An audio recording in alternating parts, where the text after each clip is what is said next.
So thank you everyone for joining us here in person and at home as well. This is our day 2 of the book club event. As you know, well, you might have known, well, obviously, Bill Gates published this book in February last year. And the main idea is to go over the solutions to fight climate change and get to net zero. We found the structure of the book brilliant, and the idea is to structure the event in the same way and focus on the solution and not on the problem. Bill Gates emphasizes the number 51 throughout all the chapters beginning till end, and why? So 51 is the number, so 51 billion tons is the number of CO2 equivalent that we actually emit yearly as a society. So throughout the book, he goes from the ways to go from 51 to 0.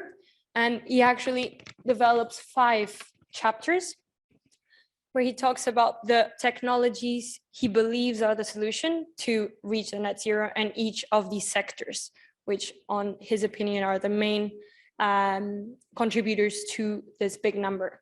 Each chapter has a percentage allocated to it, which is the percentage related to its contribution. On day 1, we've had 2 of those chapters where we had speakers, as in a book club, gathered around the table, commenting what they thought about the book, the ideas, and giving their view on the ways to go for net zero. Day 2, the same will happen, this time on transportation, the future of agriculture and heating. And Bill Gates does emphasize that the solution is 0 or net zero, not a decrease. He tends to go for analogies all the time. So he uses a bathtub as an analogy to talk about atmosphere. He says that you really need to close the tap and not decrease the flux, because you're just going to delay the problem. You're not going to stop it from happening. So the aim is really the 0 and not a decrease. So I would say we can kick off with the first session of today, which is on heating, the one on the bottom of the slide, how we stay warm and keep cool, with Georgina Orso, Amy Clark, and unfortunately Adriana couldn't join us today, but we're going to have Fredy from the YPN committee giving us his input. So should we go? So to start the session, I would like to maybe hear from you a bit of your careers, where you're focused. So obviously the attendees also have a bit of context. So do you want to maybe start? Yeah, I'm happy to start. So I'm Georgina Orso. I'm the marketing lead at a company called Guru Systems. We make technology, hardware and software to monitor all sorts of heating systems, to capture performance data so that we can improve efficiency, and also usage data so that customers can get their bills as well. But yeah, going to be talking a lot more today around how ensuring that all of these different heating systems, whether it's a heat network, a heat pump, or even gas boilers, as we make that transition, perform as well as they possibly can to then decarbonize heat in general. Hi everyone. Oh, that's loud. I normally have the opposite. No one can hear me. I'm Amy Clark. I'm currently the head of commercial at Octopus Energy. It's a pleasure to be here with you guys after what feels like a monumental 2 years, and I'm sure it's been really difficult for you in particular. I guess I've always been a bit of an energy geek. Studied mechanical engineering many years ago and tried to sort of tailor my degree all around energy and more sustainable solutions.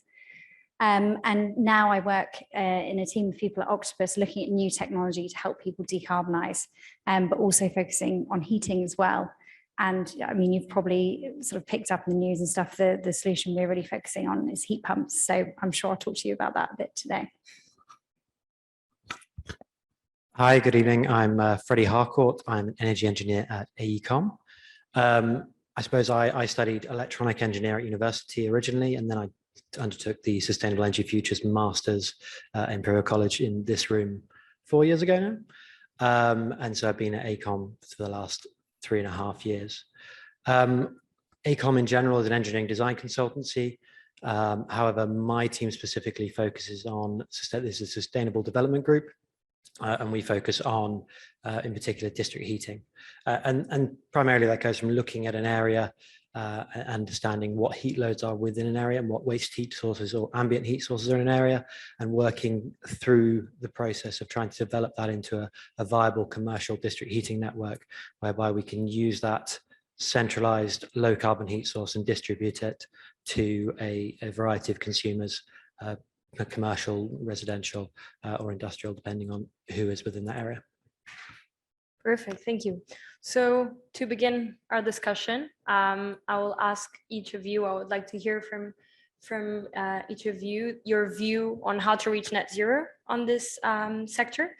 Maybe I'll just give some context, obviously, to the panel, to the audience, in case you haven't read the book and specifically this section. So Bill Gates really focuses on electrifying. He wants to electrify everything, heating, cooling. You just have to obviously have a renewable and a clean electricity mix in the power system. But once you have that, everything else will also be green if you electrify it. And he emphasizes on heat pumps. Obviously, he touched upon other technologies, but on his view, they're not as developed, let's say.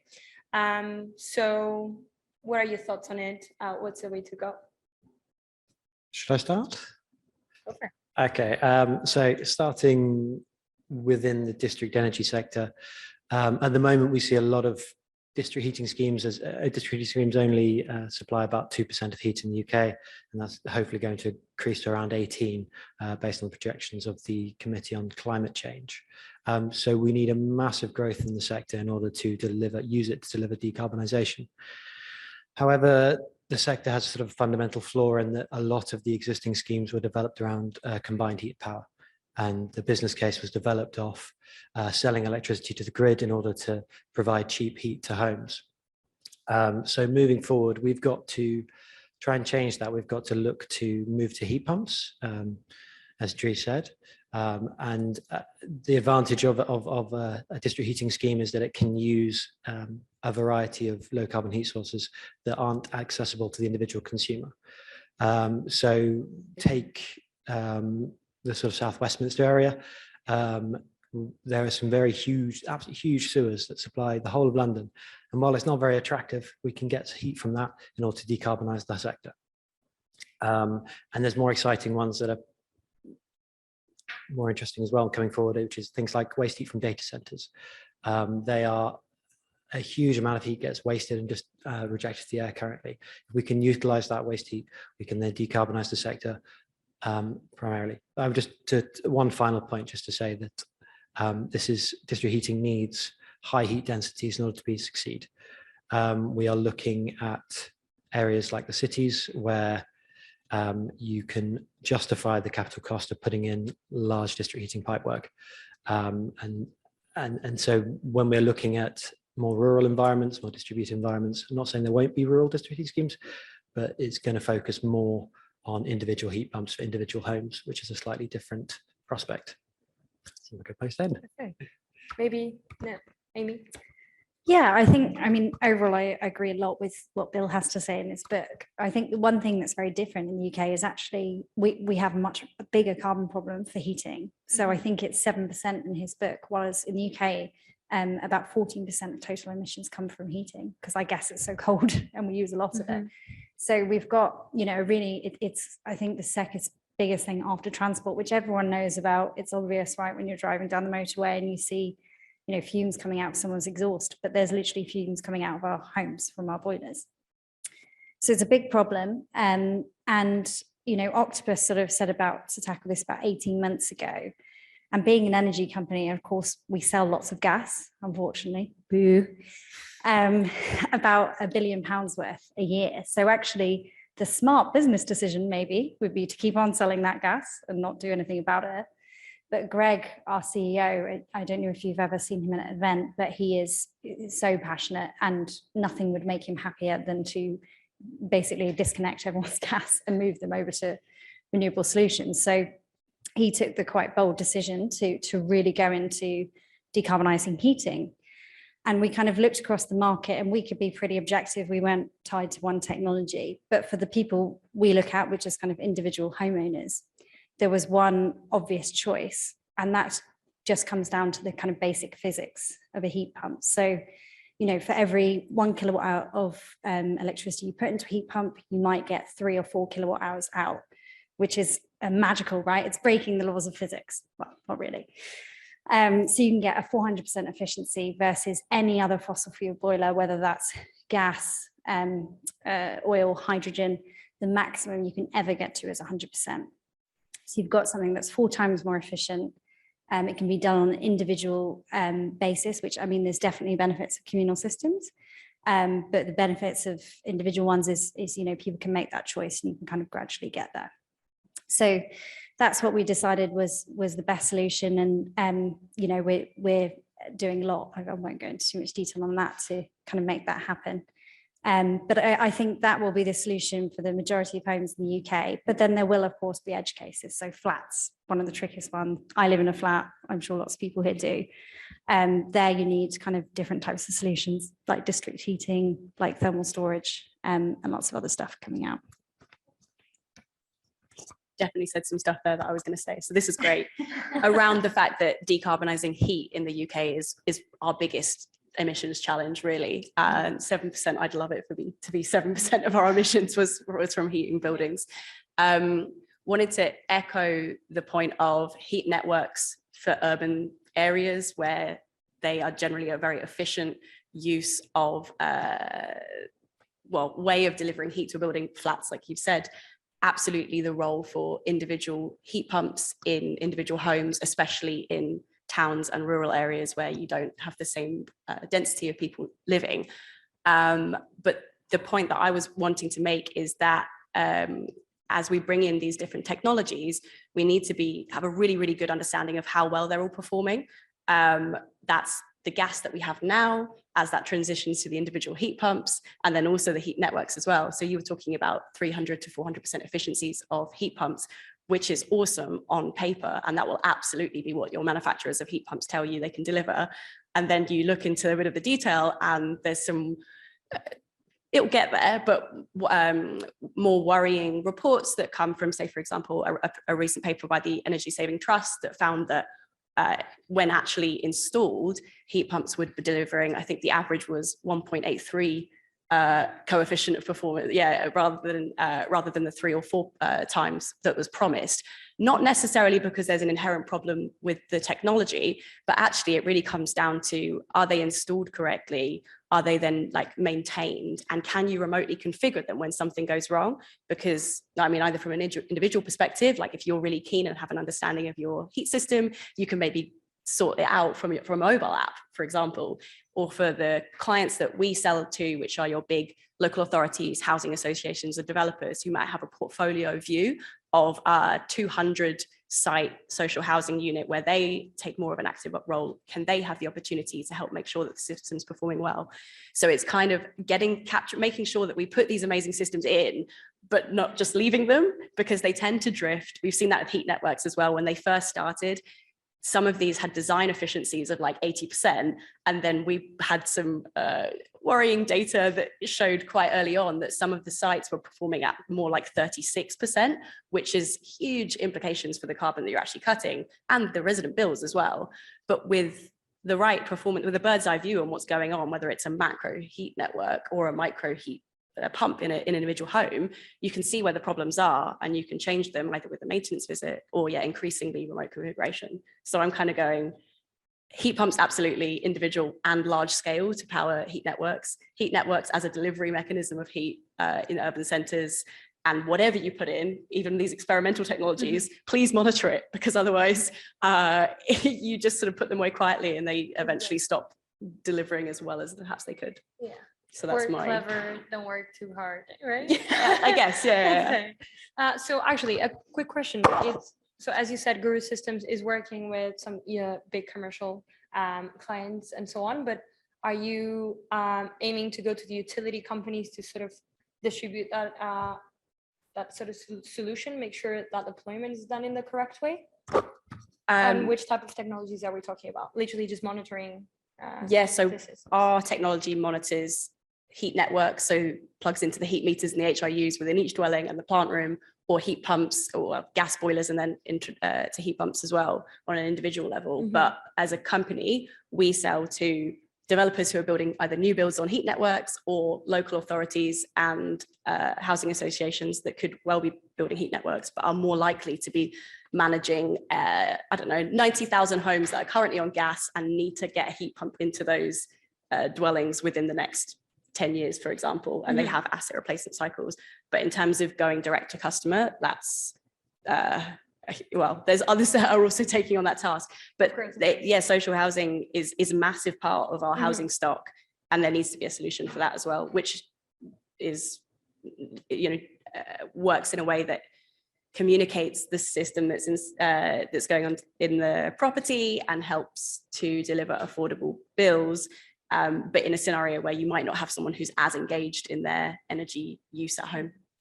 Okay, perfect, thank you. So I should have said this, but I think the discussion will be focused on the UK, because obviously the book gives the US view, and here we're living a slightly different reality. But as you said, Fredy, so district heating is going to play a massive role, right? And the more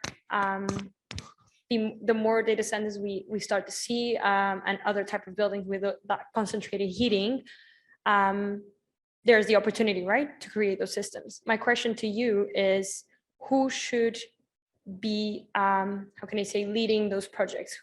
Where should you put the benefit? Is it on the data centers, or is it on the private, I don't know, utility company that can build out systems, or the individual, like, oh, I know there's a data center close to me?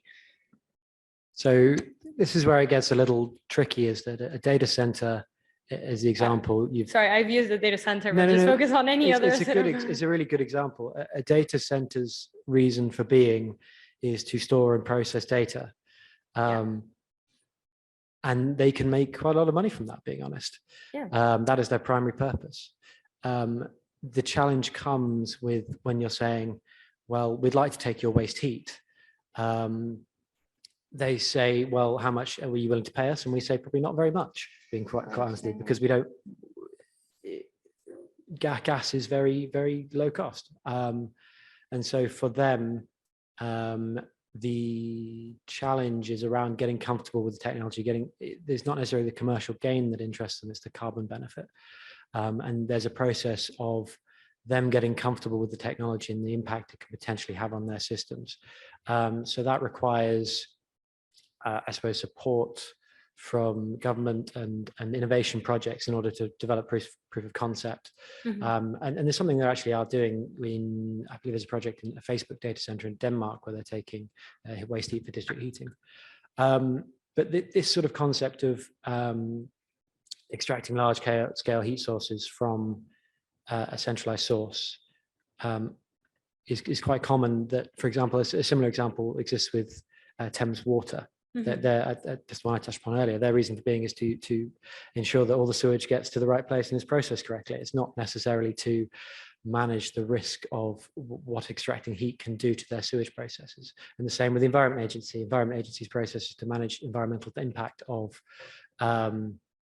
systems. So in a nutshell, we've just got to get these organizations where heat is not their focus comfortable with incorporating the sort of evaluation of heat opportunities into their role. Of course. And even motivated, right? So my question was like, and I think you sort of answered, there's still no motivation for those data centers to say, okay, I can get this amount of money by processing all this data, plus extra amount of money by, you know, giving away my heat. So I guess, what are we looking at, government regulation in terms of subsidies? What do you think could be a way forward to motivate these companies to give their waste? So there's numerous forms of government support at the moment. So the most previously was the Heat Networks Investment Project, which provided capital grant funding to support heat networks in the UK, and that is moving on to the Green Heat Networks Fund, which also provides capital funding to support projects. But it is more than, I know what you're getting at, in the sense it's about supporting, incentivizing, but you've also got to get them interested in, maybe by more than just money. You've got to try and get them to embrace a role that's not just their core business, and try and get them interested in something different. And try and make it as simple for them as possible, that there's no impact on their core business. To ensure them that they won't be Yeah. interfering. I think Georgina. Yeah, what is Go ahead. That's all right. Okay. The heat network zoning consultation has concluded and is now reporting is going to be part of the regulatory context that incentivizes the creation of essentially areas where it's been identified that there are lots of places that connect to heat, and that there are also heat sources that can be used to supply these networks. Data centers is one, mine water is one. There's some really cool experimental projects where they're getting heat from old mines and powering homes. Like you said, sewers is quite creative. But one of the reasons why this is so important is because as a nation, I know you said we're talking about the UK, we use about 6 times the amount of power to heat than we do versus electricity. And so if you were just to purely electrify heat in the UK, you'd need a grid that has 6 times the capacity that we have running today, which means a hell of a lot of more electricity infrastructure. So absolutely, we need really well-performing electric systems, but where possible, trying to use other sources of heat, waste heat being a perfect example, because if we can deliver 20% of UK heat demand via heat networks that are powered by waste heat, that's like 20% we don't have to try and electrify and then build the grid capacity to deal with. So really important. There's fledgling regulation coming, through the form of heat network zones, which Scotland are actually ahead of the game on. So they already have a Heat Networks Act that requires certain people or certain organizations to eventually connect and supply to heat networks. So it's like there's some funding and some stick approach that needed to happen as well, so that we can leave more space on the grid for the individual heat pumps that Octopus are going to be doing. Yeah, this was something. So, and we would be creating a problem that was emphasized on Tuesday's first session on how we plug in, which is the constraints on the network. We already have a very constrained network. Imagine like the very busy areas, including London now, with 6 times more consumption because of all this electricity. So, yeah. That is definitely true, but what people don't think about is the relief on the network. Though, if you're switching people off gas, also at peak time, which you can do through heat pumps, and I'm sure you can do that through other electric solutions. There's a net difference there, and I think our gas and electricity grid are treated very they're separate organizations, they're separate infrastructure, separate regulation, and they really need to come together more and see this as overall a really positive thing. And in some way, I don't know how, but get the gas networks involved and motivated so that they're kind of supporting the transition rather than pulling against it. Okay, perfect. So I want to challenge you with this idea as well, which came in the book. So Bill Gates defends that we shouldn't wait for the consumer to change their behavior. In all sections, we cannot expect 8 billion people in the world to choose the most expensive option just because it's most sustainable. So and in line with that, Anthony Green, head of hydrogen and National Grid, he also stated once in a sort of event like this that you need to make the transition as boring as possible so people don't notice and it sort of happens organically. And the example he gave was if you put regulation where in 5 years you can only have in a market boilers are hydrogen ready, whenever that happens in 20 years, you'll only have those because obviously the replacement happens, 5 years.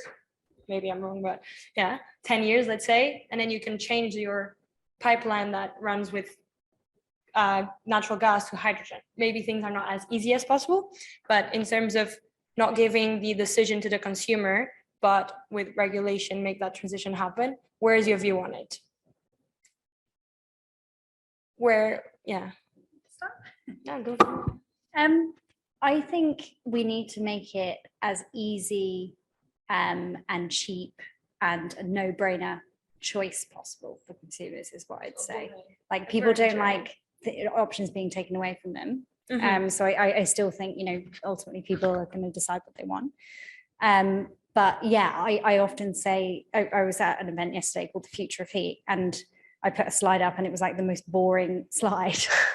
Because I said, it's just a heat pump with a background no one looked at. And that's when we know, we've been successful, when you're just not even thinking about it. It's just like the no-brainer thing. It's the same price, it's the same experience, but it's way less carbon. So yeah, I kind of agree with it. But I think you can't do everything. There's a lot of things in our industry to incentivize manufacturers to supply certain products, Mhm. you know, Even the phasing individual out. consumer. So these are put on the manufacturer. Mhm. And there's also, you know, they're talking about phasing out gas boilers, and all that stuff is brilliant. But, you know, the consumer also needs to be kind of involved in that process, Engaged. I think. Mhm. I don't know if you guys have a different view on that. You can go first. Now, Give me now more I need time to to like think. formalize what I was going to say. I thought I had a few Yeah. extra moments there. I can keep talking if you want. I think it would be so easy if it was boring and nobody noticed, because it was the same price and because it was relatively inoffensive in someone's home and it was much lower carbon. But on some level, we don't have enough time to not bring the consumer with us, because to decarbonize heat by 2050, we have some pretty abrupt targets that we need to get to in terms of, you know, what was it last year? 35,000 heat pumps were sold individually. By 2028, that needs to be up at about 600,000 a year. Like, that's such a huge jump that if you just kind of like don't educate and bring along the customer, there's a risk of these targets being derailed, because people kind of like feel like that it's being imposed on them and that they don't really want to get on board with it. And like I think it would be like, you know, you're talking about, say, for example, bringing in a hydrogen ready boiler. 10-year asset replacement cycle is like almost not enough time. So it's important to make sure that people are engaged with that transition. It's not easy, because at the moment, I mean, actually heat pumps, that as an industry, I kind of look into it because we're new into heat pumps. Historically, Guru Systems has monitored heat networks, but there's been the amazing commitments around price parity between gas boilers and individual heat pumps by 2030 or so, but it's still going to need people to like make that decision early before that point, which I hope that just came across coherently. So I'm not sure if it necessarily did, but I'm saying don't just totally ignore customers, because sometimes in the early days, these are going to be a bit more expensive. It might end up being more expensive, although the gas price increases have definitely helped to reach that price parity point on some level. But then the other side of things is around, like, I don't necessarily go all the way with Bill Gates around the fact that people won't change their habits. Like, we see this in the social housing blocks that we work with. If you provide information about usage, if you provide information through a display unit, this has happened in the smart meter rollout in gas as well, where people can engage with the cost of their energy at certain times, or how much they're using. Like, every percent we can get like is important. So to a certain extent, having a good understanding and being engaged with the technology that's going into your house will help us decarbonize more quickly. I don't. I feel like you want to come back on. So. Yeah, no, I really agree with what you're saying, and you know, your point earlier around efficiency, you might force them all to switch over to these solutions, but if they don't know how to use them properly to get the most out of them, then it's not going to work. So you kind of need both, I think. So many problems we currently have, I think educating people is part of the solution as well. And I guess that in a nutshell explains what you just said, right? To have the consumer on board. Sorry, I had time. Just a quick one. There is boring regulation in place that's actually starting to do this. Just to say, we've got the Future Home Standard, which means from 2025, every single thing that goes through planning will be assessed against a air source heat pump counterfactual, which is a massive change in terms of getting systems to use air source heat pumps as soon as they're put into new homes. And there are also impacts in building regulations, I believe, about retrofits, meaning modifications. Heating systems need to be made to make heating systems more air source or heat pump friendly. And that does sort of lean towards, if you're modifying your heating system to be more heat pump friendly, then it does become a bit more of a no-brainer.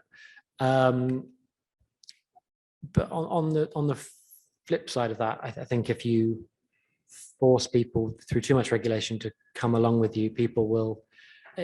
A heat pump can have such a fundamental impact on your home in terms of the modifications you need to make, and if you are not engaged with that, as we've said, there's a risk that the cheapest, worst system gets installed. And you need Guru systems to tell you that. And so you've just got to make sure you bring everyone along with you on this journey rather than using regulation. It's got to be carrot and stick. Okay, so a bit of a mix in between boring regulation plus educating people. Okay, so I think it's time to, we have more or less 10 minutes still. Time to open and some questions and give you the opportunity to ask anything you might want for the speakers. Opening the floor. Josh. Last time, yeah, you didn't hear. Thanks, guys. So in terms of like getting people engaged and getting people to care about this kind of stuff, on the extreme side, you have kind of groups like, say, like Insulate Britain, which are, pushing forward on the alternative solutions or around insulating social housing, etc., and having that onus on the government. So question to you guys is like, to what aspect do you think something like an Insulate Britain helps or hinders that educational piece around wanting people to care? Because, it's kind of, disrupting how people live, disrupting their way of life, and people can just disengage with the topic of decarbonizing their home completely. And then the other question is, to what extent do you think the government we're basically beholden on the government to have, to change regulations, to change incentives, to change available technologies to homeowners to actually decarbonize, otherwise we won't be able to do it. So yeah, those two questions. Thanks. Start with the answer, my opinion on the answer to the first one around essentially the role of protest. I actually think that it can have quite a significant impact. So one thing that Guru Systems have seen, so we've been around for about 10 years, and we've been talking about heat networks need to perform well, and we need to introduce more low carbon sources of technology and low carbon sources of heat. And people have been going like, yeah, cool, okay, cool. And then Extinction Rebellion, and at the same time, Greta Thunberg started talking on the international stage around the importance of climate change, and a bunch of local authorities in the United Kingdom declared climate emergencies. And they all said, okay, well, we're going to try and decarbonize by 2030, 2035. And then a year later kind of went, wait, how are we going to do this? And now actually it's top of the agenda because there's been public commitments to making, transitioning to low carbon heat, for example. And now what was once perhaps a sideline issue is now front and center, and it's easy for us when we're engaging with local authorities who have thousands and thousands of homes that need low carbon heating systems in them. They now get it because they've seen the reality of it and they've had to think about it as an organization. So like I don't know if there's been analysis of the impact of Insulate Britain, for example, but I would be surprised if that helps to push the agenda, the fabric first agenda, which is a buzzword, but essentially is like insulate and then put your low carbon heat system in because they should work together. I wouldn't be surprised if that has an impact. I'll pass it on because I already can't remember the second question, and I'm sure other people have stuff to say. I don't remember the second one either, but I again agree with that. I think it's more the macro, the macro events kind of going on in the world. And obviously I just wanted to touch on what's been happening recently with the cost of living crisis and the horrendous war in Ukraine. I mean, all of that stuff, as terrible as it is, I think is illustrating how over-dependent we are on gas. And how we don't really have other options, and that is definitely sparing a lot of politicians and companies and everyone else in the industry to kind of move faster on some of those solutions, which is one good thing to come out of it. You see, it feels like more thing, the fact that we're literally talking about energy every day on the news now is mad. I think that's probably having a bigger impact than individual groups, but those individual groups are also awesome. Want to add anything? Or? Jump in.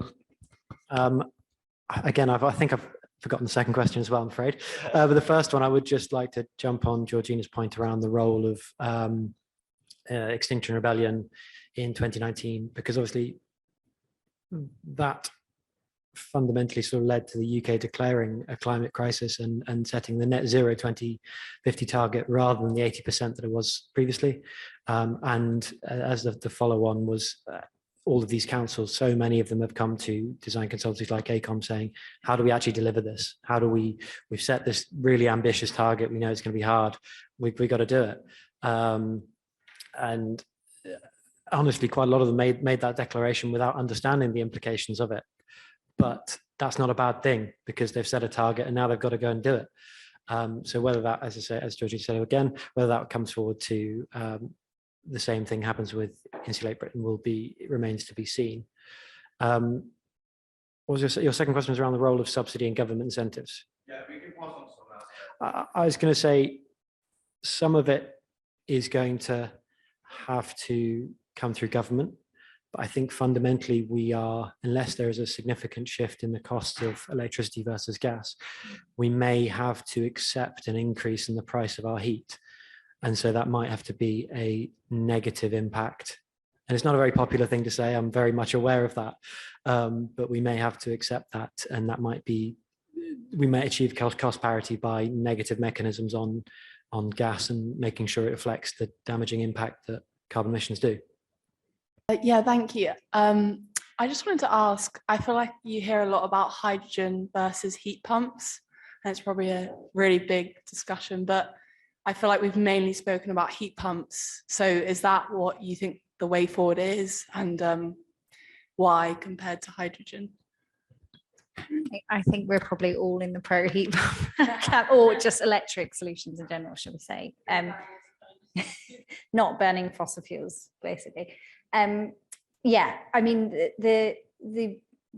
I'm not a hydrogen expert by any means, but we did look at that as one of our solutions, and actually Octopus invests 5 billion in hydrogen for other applications.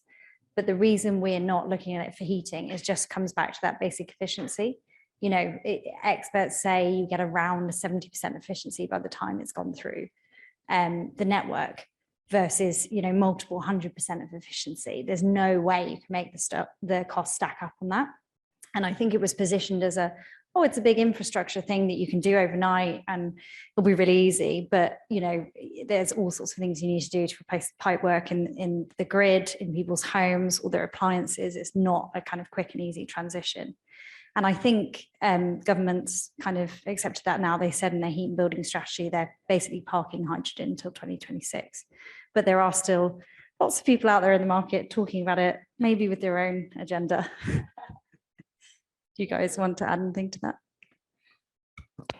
To agree. I think, yeah, there is a vocal group that maybe already own gas infrastructure that say it would be very easy to continue paying us to use it for hydrogen. But I mean, we followed the government on the heat and building strategy where they said, let's do a few demo projects first and hold off making any big commitments. I'll probably say that if any hydrogen projects do get up and running, like monitor them to ensure they're performing well, because that's going to be just as it's still a boiler, right? Like it's still going to have to condense properly and deliver heat in an efficient way. But yeah, let's see what the pilots say, I guess. I was just going to say that the net zero target is, for me, very significant with regards to hydrogen, because the proponents of hydrogen usually push forward steam methane reforming or other such forms of blue hydrogen. If you want to hit zero, that SMR can't give you that. It can get closer, but it can't hit zero. So if we're looking at, say, 2020, if we're looking at an asset developed in 2025 with a 25-year lifespan, for example, I'm pulling very vague numbers out the air here, it's not going to be zero in 2050. Quite simple.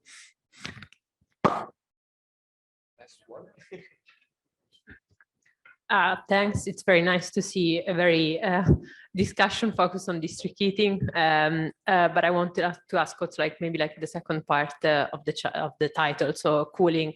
Are you seeing like some district cooling projects coming up in the UK? Do you see a market coming soon, or yeah, what's your view on that? So district cooling is quite challenging because of the size of the pipes you need. Fundamentally, with district heating, you can get quite a large temperature difference between your flow pipe and your return pipe, whereas in district cooling, that is quite a lot harder to achieve, and so you need much greater volumes to achieve the same capacity of cooling. Where cooling gets interesting it links, I keep talking about data centers, but it links back to where we are providing cooling and we can harvest that waste heat. For example, you see in a lot of large office buildings, they will have a server room in there that is constantly needing a certain amount of cooling.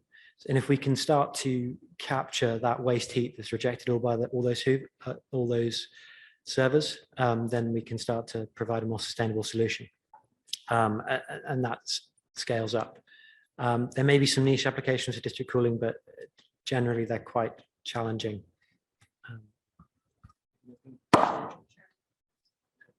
Super quickly, yeah, we monitor some systems that provide heat and cooling in the same development. They tend to be high-end new build residential developments rather than the stuff that's rolled out across social housing or stuff that isn't just has a premium on it, because it is quite difficult to do. But that's saying it will be really interesting, because there are obviously places in the world that are really hot. Like if you go into the Middle East, it's all about district cooling rather than here. Obviously, I don't think anyone needs to cool down today. But as temperatures rise and also as we better insulate our homes, it will probably come further up the agenda. You actually see this already in some new builds that are designed so well to be efficient at staying warm that in the summers, people are like, I can't open my windows wide enough and my apartment's really hot. And I think as pressure comes in that space, they'll probably look at running those dual systems more. But at the moment, it's quite rare that we'll come across a project that we're like, oh, so we need to monitor cooling. We're like, oh, cool, interesting. But yeah, it's not super common. Sorry, just to come back on it as well. I've just remembered that the district heating is moving towards ambient systems. So we're looking at ambient district heating where they're pumping around low temperature water. And from that, you can provide heating or cooling across the district. Again, there are projects in the UK that are looking at that. For example, Plymouth is the sort of pathfinder. So that has benefits, that it also reduces your losses from distribution and makes quite an efficient system. And you can really capture all that waste heat that does get rejected in the summer. And then you can start to effectively centralize your cooling into such a, say, a ground source heat pump array. And you can use the ground source heat pump system for interseasonal storage to make your heating provision in the winter more efficient. So you're going to find scenarios where it does work, and you can find systems that will work. But it's not going to work for everyone, I suppose. One more quick question. Okay.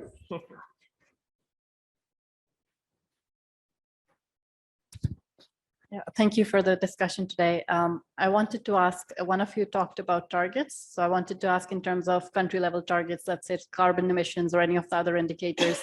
On the one hand, it makes sense to have them realistic so that countries can actually achieve them. But I think at the rate at which the crisis is undergoing, it also makes sense to have ambitious targets.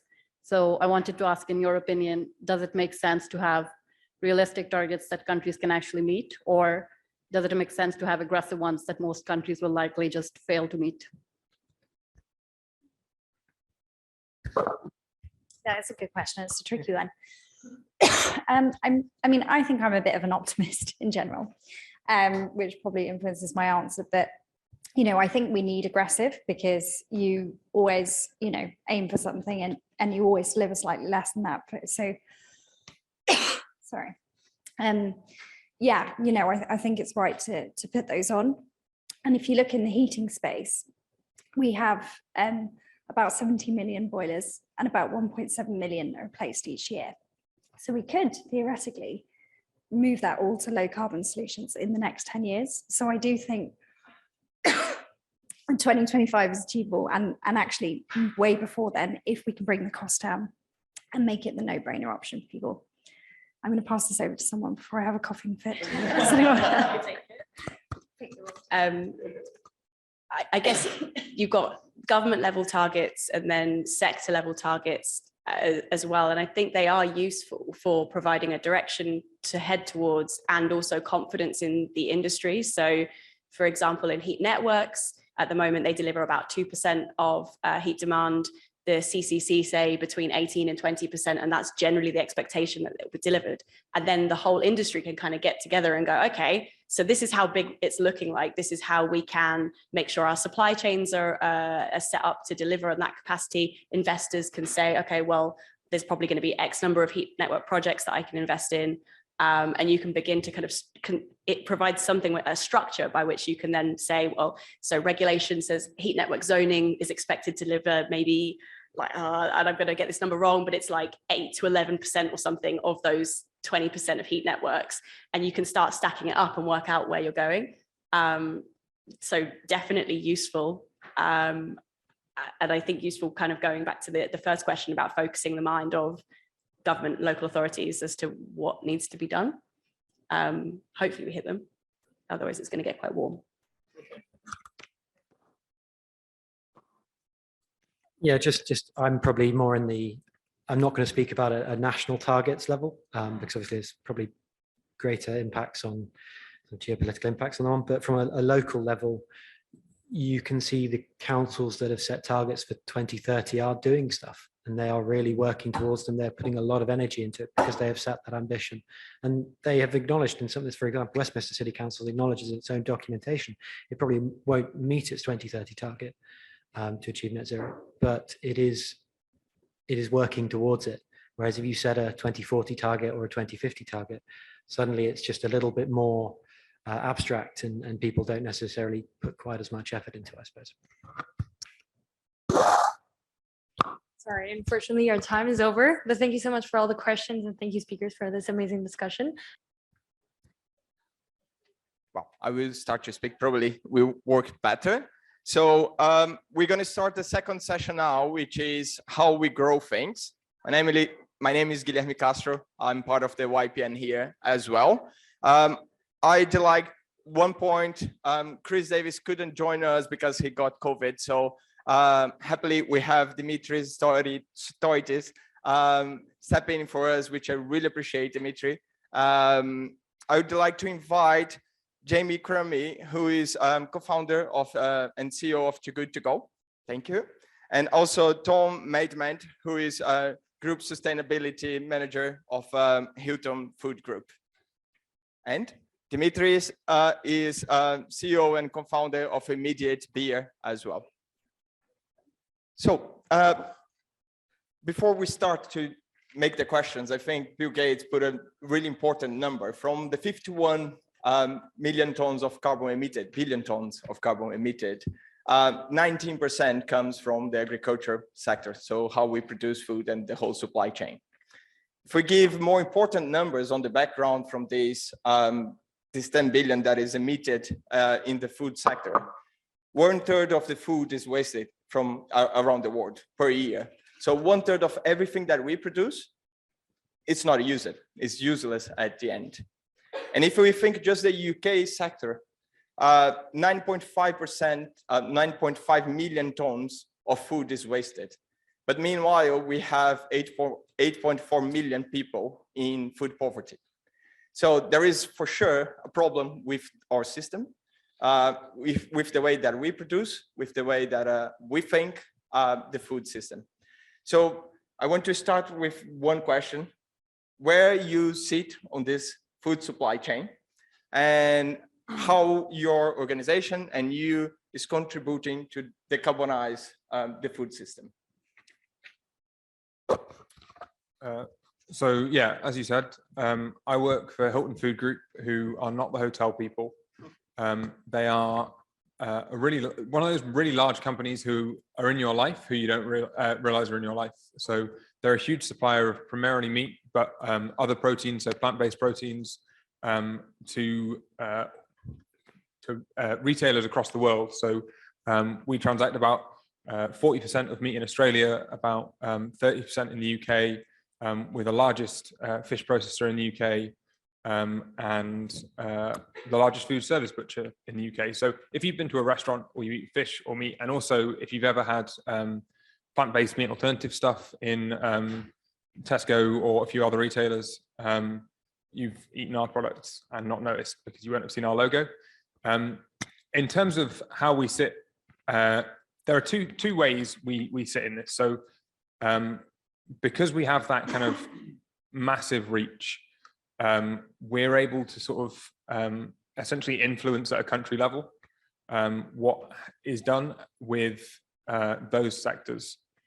And what that really means is that if we make a requirement, we can reduce that, we can influence things like breeding, and with a lot of these systems and animals, there is the scope to reduce their emissions by 50%. I say fairly easily. That's a very relative term, but the technology is there, it's fairly easy. But these are biological systems, that's a real challenge. And really there's two halves to this. There's the animal or the crop, and then on the other side, there's the land and sort of what can be done with the land. So through genetics, through feed, through various other things, you can change maybe you can reduce by about a half, sometimes more, what happens, all the emissions in that system. And then there's the land is a much bigger part of that often, because you can get land. If you're asking about net zero with a land question, you're really asking the wrong question. It's how far can you go to negative? And there's beef is it's a carbon intensive product. There's no getting around it. It is, but there's a really compelling case for pastoralism as a carbon sink. And pastoralism employs a huge amount of people. Half the country is pastoral land. It grazes sheep and cows.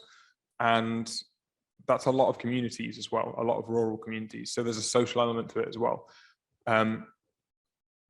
But when you look at the average grazing density on a farm in the UK is about 2.5 animals per hectare. And you can sequester in that land 6 head per hectare equivalent emissions at the moment. So if you do the right land management practices, you can turn that land from being a net source of emissions, which it currently is, and you can flip that to be quite a significant sink, but it has to be a managed sink. It's not something you can leave. It's got to be maintained at that level. And I think that's part of where it is. We are going to have to eat less meat in the future. I think everyone recognizes that. But there is still I think, a place for meat and the rearing of animals on that land, both from a social perspective, but also from a managing that land and ensuring that it is an effective carbon sink to reduce the impact across the industry. And that's the really different challenge that food has that to really any other sector is that if you can crack sort of 50 really big emitters in most sectors, you've essentially decarbonized the sector. You think of something like the steel industry in the UK, there's 3 plants and they are about 20 million tons between them, not quite 15. If you can do those 3 and turn them to hydrogen plants, you've essentially reduced your emissions by 95%. There are 100,000 farms in the UK. We work with over 1 million livestock farmers around the world. We work with about another 1 million farmers who are not producing livestock, who are producing feed, who are producing sort of ingredients, spices, those sorts of things. That's a much more challenge, a much different challenge. It's a much more diffuse challenge. And put together, those are huge, but individually, it's a different kind of technology dissemination challenge. And a lot of the technologies there, a lot of it is getting people to reduce the level of intensification or to change the way they're intensifying. And in the UK particularly, we have a real challenge, but actually in agriculture across the world, particularly in Europe, the age of farmers in the UK is 60. The average age of 60 is 60. There are more farmers in the UK over 80 than there are under 44. That means you're telling people who 40 years ago remember being told to intensify, remember being told that the best way to do agriculture, and have been told for the last 40 years, the best way to do agriculture is high input, not working with the land really. and or not working in harmony with the land, working as the commander of the land, if you sort of think of it as that dichotomy. And actually telling someone who has been told for a long time, who maybe doesn't see themselves as doing this for a long time, or is at the end of their career, to change is a much bigger challenge than a younger industry. And actually that's another bomb we have, is that, you know, 13% of the workforce is under 44. That's a challenge on the horizon that's coming pretty hard. Not maybe for this discussion, but we are working on mechanisms that are financial mechanisms, working with banks and other organizations to effectively monetize this and build what is the standard for that carbon sequestration, so we can incentivize it through monetization. And the ELM structures that the government is bringing forward are a good idea, which they're executing absolutely appallingly. But that's sort of thinking about how do we use land as a service in net zero, as much as it is a source of food, is also a really good way of them securing food security. I've probably gone on for a bit long there.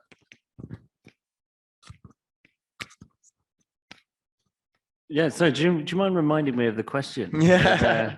So Jimmy, what are your organization? What do you do normally, and how your organization is helping to decarbonize the supply chain of food? Sure. So yeah, first off, I'm Jamie Cromie. I'm one of the co-founders of Too Good To Go. So you're probably going to realize I'm going to talk a lot about food waste and why food waste is bad. But the essence of what I want to be talking about is how our food system is fundamentally broken. You know, the fact that we're having, this conversation, and actually to correct your facts earlier, it's 40% of the food that we produce ends up being wasted, 40%.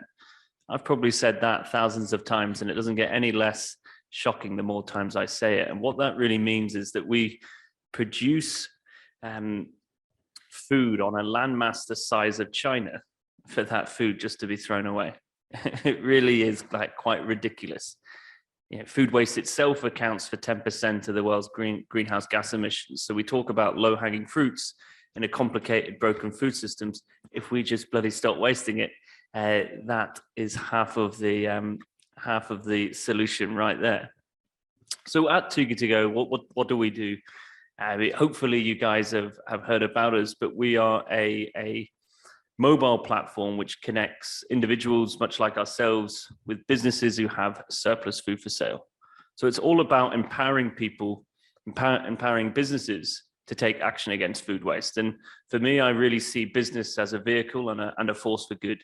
And this is where we can, ultimately change people's attitudes, change people's behaviors. And specifically here, it is through the lens of food waste. So we have been operating now for a bit over 6 years. We were recently named in, actually just yesterday, we were named in Time's 100's top most influential companies, which was pretty awesome. So thank you. But again, that sort of shows to me just how social impact businesses and how, profit for purpose really is at this intersection of changing people's perspectives, but also really being this disruptor in what is a fundamentally flawed system in many regards. So going back to your question, how are we decarbonizing our food system? Well, in short, it is by empowering individuals and businesses to take action against food waste. It's putting the power back into people. It's using business as a force for good. And as a result, we can really quantify that impact that we're having. So we've rescued over 110 million meals from going to waste in the past 6 years, which is an insane amount of food when we think about it. That's from across about 120,000 different food businesses spanning 2 continents and 17 countries. And for us, that is something that's amazing. And what we're doing is where we have a direct correlation between the success of ourselves as an organization, but also the impact that we can drive. And that meal saved is that key component for us. So it is, as I say, going back to that main question, It is through empowering people. It's through ensuring that perfectly good food doesn't have to go to waste. And as a result, what we're doing is trying to change our food system, which is very complicated, but we're getting there. Thank you. Dimitris, same question for you, please. Amazing. Hello, everyone. Sorry not be there. My name is Dimitri. I'm a founder CEO of Emitted Beer. We're a bit smaller than Hilton Food Group and Too Good To Go, but it's amazing to see what you guys are doing to tackle these problems. For us, we make carbon negative beer, which some people might sound a bit silly. But in the UK, we consume over 3.9 billion liters of beer every year, which is a bit less than 1% of the total nation's CO2 emissions. And we saw an opportunity to tackle a problem and kind of educate the people. And we do that by, we also tackle food waste in a different way by replacing some of our virgin barley with surplus bread. And as a result of that, we save resources and emissions that connect both with the grain production and the landfill emissions as well. Another fact about food waste, just from bread, in the UK, we waste over 900,000 tons of bread every year, which is crazy, right? And it's the equivalent, if I'm not mistaken, of almost for a bit more than 5 million trees per year, just to give you a little understanding of how big it is. So that's what we do. We're a bit smaller. We only launched a new brand in September, but we have some great impact so far. Perfect, thank you. Sorry, I was trying to adjust everything there whilst you were speaking. I think that, Jamie, you touched on one point that we discussed in the briefing session that I think is really important for us to bring it to the discussion, which is this failure of the food system. And I imagine when we think about waste, it means that we are overproducing and something is not being utilized at the end. And it's going to a perspective that you need to give a second use or be creative or innovative, as you guys have been, to bring this back to this supply chain in a certain way. In your perspective, what exactly is why we overproduce and why this is a problem in the current system that we have? Yeah, our food system is totally flawed, right? It's bollocks. I can't think of any other industry which throws away their core product on the rate that we do within the food sector. I mean, we don't see car manufacturers or electronic companies throwing out 1 in 3 of every TV or car they make. Yet we seem to do that at such a ridiculous rate within the food sector. And it's even more bizarre when we think of the people behind it. It's something that people spend their whole day either, harvesting food or serving food or preparing food, cooking food. So why is it that we show it the ultimate, disrespect to throw it away? And to your question, why is it that we're throwing food away? Sadly, it's not a soundbite answer really for that. But, fundamentally within it is cost. I know the people who were speaking on the panel beforehand, we were talking about gas prices and things like that. But our, food is just, we aren't paying the true cost of food itself. And as a result, we overproduce and we undervalue it. When we look at the rates in which food we're throwing, what Dimitri was just saying there about slices of bread, I think in the UK, it's 23, 24 million slices of bread we throw away every single year in the UK. And that isn't because of us as individuals who are at fault. It's because the system itself is broken. We are a product of a broken system. And so in order to get out of this, it isn't just about us. And there's often a lot of blame, which is put on to us, the individuals and consumers. When we look in the developing world, 50% of the food beyond that farm gate is wasted within people's households. But that doesn't mean that we're the problem. We are, as I say, a product of a broken system, which is why we need to be working with businesses. It's why we need to engage governments to, fundamentally transition away from a broken food system in which we currently operate in. Perfect. And Dimitri, I think that you have a similar perspective, because working at the end of this supply chain, what is your perception in terms of the challenge that we have with the bread waste, and at the same time, why this exists? Why is getting there for you to have an input, for example, to produce your product? Yeah, I think, again, with the bread, as you say, it's almost a bit more than 20 million that we waste every year in the UK. And it's just crazy because a lot of it is absolutely perfectly edible bread that can be waste. For example, some of the bread we use is from the end loaves from your meal deals, because no one likes to have the crusts. They cannot use, so they just throw it away. Or if, from the wholesalers, if they need to make a 10 slice bread, but from a mistake they made a 9 slice bread, they have to throw it away. It's just things which just don't make sense to throw away for no particular reason. Which, when we discover it, which is just crazy. I think the problem a lot of times is when we waste a lot.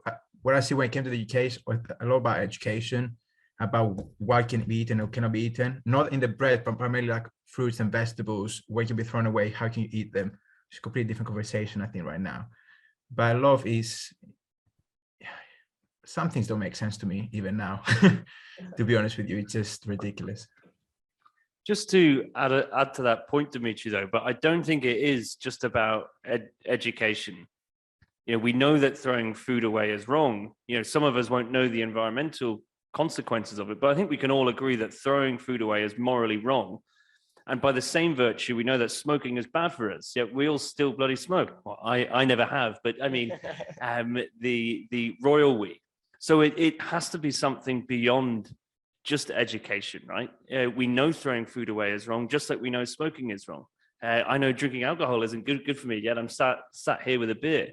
So it's, there is something there. And for me, it's about giving people the tools in which to do something positive. So whether it's drinking a beer made from surplus bread, or whether it's, giving people a piece of technology which allows them to rescue food, it's allowing people simple actions to make a positive impact.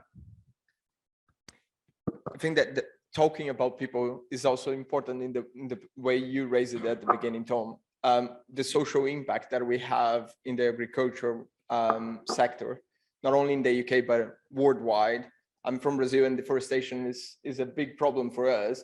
That sometimes when you see the amount that you export is even worse, because the huge problem is localized, but you're probably supplying many other supply chains that doesn't see the impact on the ground of the climate change. Of course, that you have some externalities, but the main problem is there with the temperature increase and all the issues that you have. But at the same time, this process of re-educating and the gap of how agriculture has existed for a long time, especially with the small farmers, where they are doing that for subsistence, how you guys are working on this to bring this educational piece at the beginning of the supply chain, not only at the end, and how you believe this can change the scenario that we have today with be intensive to be more regenerative when you are producing or both livestock or grower. Yeah, I think a real challenge for waste is it takes a really long time to grow food. Like between inseminating a cow and it being at slaughter weight, it's 4 or 5 years. And there's a lot of weather and loads of stuff in the middle that really can heavily influence that. Even with a lamb, it's sort of 6 months in gestation and then another 6 to 12 months growing. And fish is a similar sort of time scale. And it's the same with the crops. When you integrate the feed into that, you add another year because crops grow seasonally, mostly. And I think that's part of it, is that part of it is not education, but it's ease. It's really easy to eat. Lamb's the really obvious example. Lambs basically are not currently in season, but there's probably roughly about as much lamb in the supermarket now as there is in autumn. it's slightly less, but it's not very much less. And that lamb has been grown in New Zealand, spent 2 weeks on a ship, sometimes been air freighted, but usually been on a ship, so that you can have lamb all year. Do you need lamb in sort of, you could feasibly have lamb from probably October until maybe even August until March, and it'd be British, and it'd be raised in a specific way, but you can't get lamb that is in that sort of springtime, basically. There's also sort of, if you have a bad harvest, almost you need to plan to plan for waste, because if there's a drought, you need to maybe, let's say you plant 20% extra for what you think you can sell, because you're going to have droughts, you're going to have all sorts of things that happen. And in a year's time, it's really hard to tell. That's why you get food shortages, is you get these unexpected events. So fundamentally, I think the food system is always going to have more waste in it than you'd expect. And I think actually you'd be surprised what some other systems have. I used to work in the car industry, and actually about a third of sheet metal is wasted. It never gets into a car, and it goes back to the steelworks and is melted or remelted before it becomes a finished product. And that's similar across use of sheet steel in lots of goods. But particularly because you've got those long time scales, you're always going to have a moderate level of waste. And I think we need to recognize that. That being said, there is a huge level of unnecessary waste in that system in terms of distribution. Some of it is not education, but ease. We see, so quite regularly, you'll see carrot standards. Aesthetic standards on carrots are extremely high. And probably once every 2 or 3 years, they get relaxed because there's a shortage of carrots, and this happens with all sorts of vegetables. And sales of carrots don't dip because there's more ugly carrots, but they will relax the aesthetic standards so that there's a more supply, basically. Similar things happen with lots of agricultural commodities. So some of it is just changing sort of the ease of people making waste upstream, but also a lot of it is not around education so much as planning. And there are different ways of doing that. But another one is actually plastic packaging. I'm going to say something else controversial. Plastic packaging is not necessarily a bad thing. If you so let's think about paper packaging first. Is you look at paper packaging, if it gets wet, it's ruined, and the food's ruined in it's holding. It's heavier than plastic, so actually the carbon emissions to make it are broadly similar. It's higher waste because you can't remelt it in the factory when it's clean. It's easy to recycle at the end, but it's only easy to recycle at the end if it's not contaminated, and if you've got something wet, like most food tends to be, it's essentially unusable at the end. So it then becomes a waste that either goes into compost or more likely into landfill because it can't go up a chimney because it's wet, or sometimes it does go up a chimney, but either way, you're either producing CO2 or methane. So generally, when you look at actual paper in a system where you've replaced it in food packaging, it's broadly similar from a waste perspective in terms of emissions. Okay, it's broadly similar in the waste system, certainly around wet things. So when you look at vegetables that tend to rot, and also particularly meat products and some dairy products where they're looked at, they tend not to be in these studies. I don't really know why. But you can sort of see these things as packaging changes can also be wrong, be misjudged. Maybe that's a better way of putting it. And actually maintaining the integrity of packaging and making sure that's done as early as possible is how you can maintain a lot of that stuff. But actually going back to the regenerative farming, the nutritional content of a lot of food has fallen over the last kind of really short time. Like the last 2 decades, the nutrition. I keep going back to carrots. Carrots seems to be one of these things that get studied a lot. The nutrition of carrots is halved. So when 5 a day was brought in as a campaign, it was about right. And now if you eat 5 a day, you're getting about 2/3 the nutrition that you need. So some of it is around bringing back the system upstream, but that has to be incentivized by the consumer choices, but also by just relaxing the requirements in that system. And before I hear you, Jamie, about why you disagree, I'm going to give from a consumer perspective, I'm addicted to mandarins. And it was crazy for me every day because I like to pick up the ones that are the best ones for me. But for me, it was really terrible on Tesco's when I would get the bag that was plastic, and I love it when they substitute for the paper one.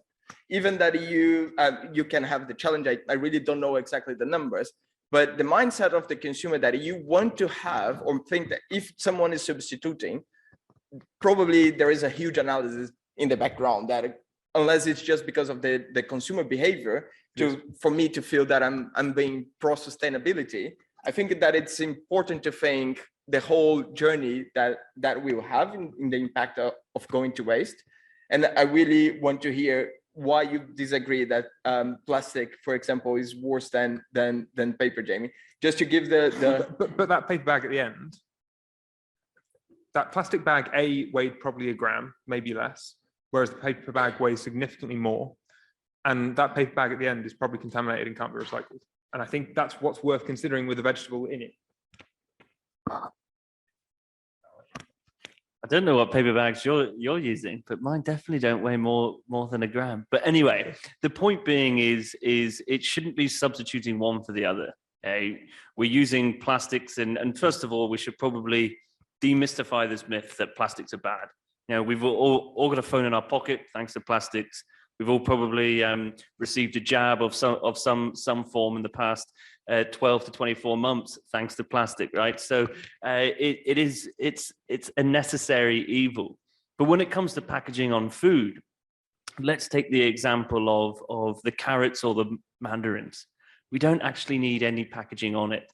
Once food is packaged and loose fruit and veg is packaged, it requires a date marking. A date label, whether it's a best before date or a use by, well, it shouldn't be a use by, but a display until or whatever other message is printed on.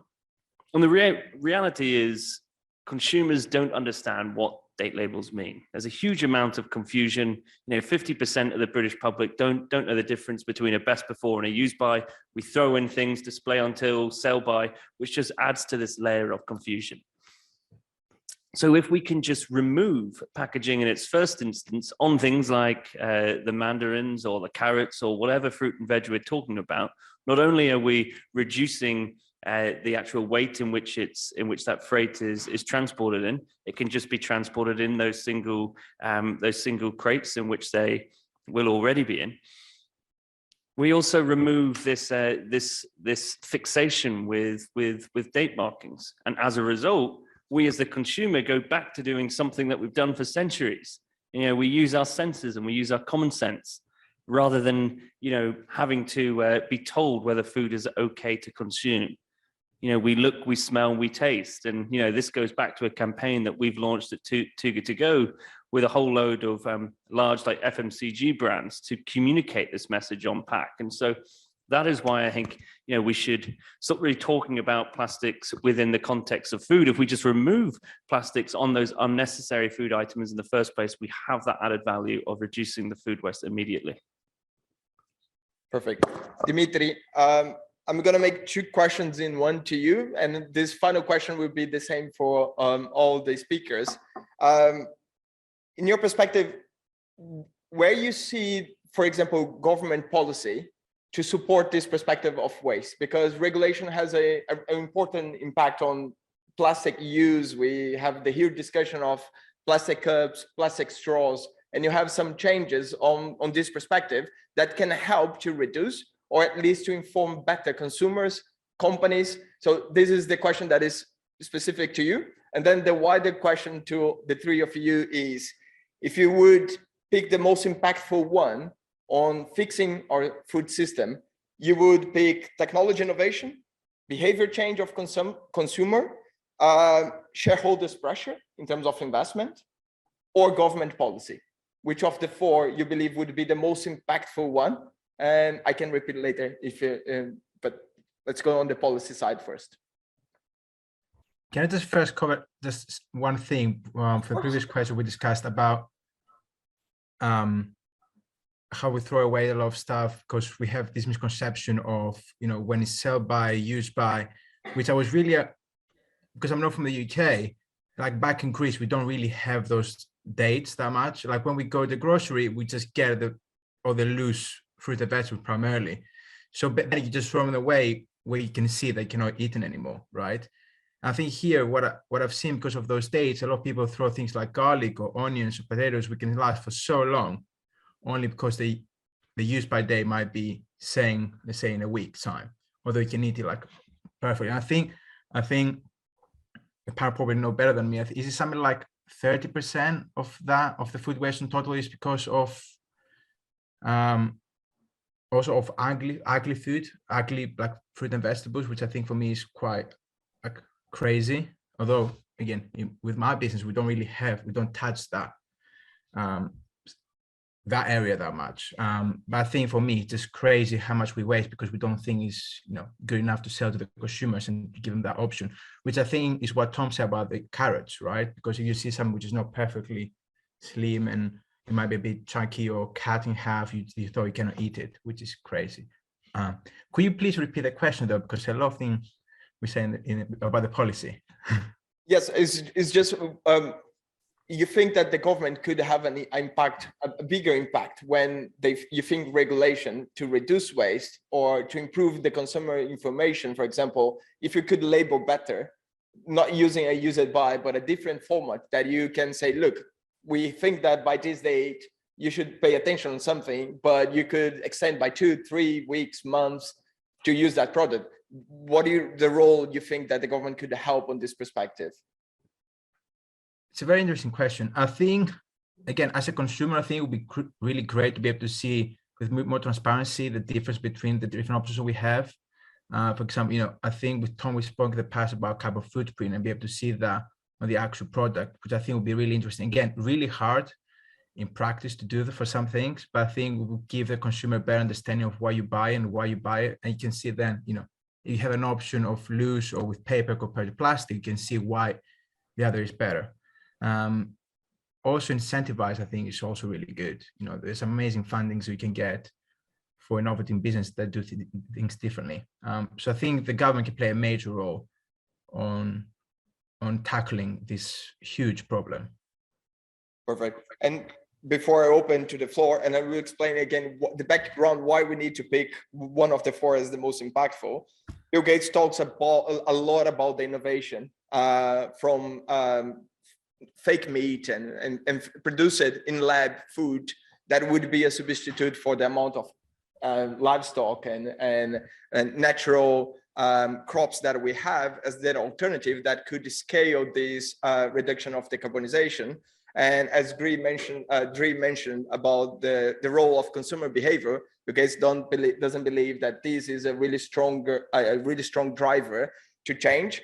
I think differently, and that's why I want you guys to pick what, in your opinion, is the most impactful to make net zero possible in the food system: technology innovation, behavior change of consumer, investors, so shareholder pressure, or government regulation to make this to scale the decarbonization of the food system.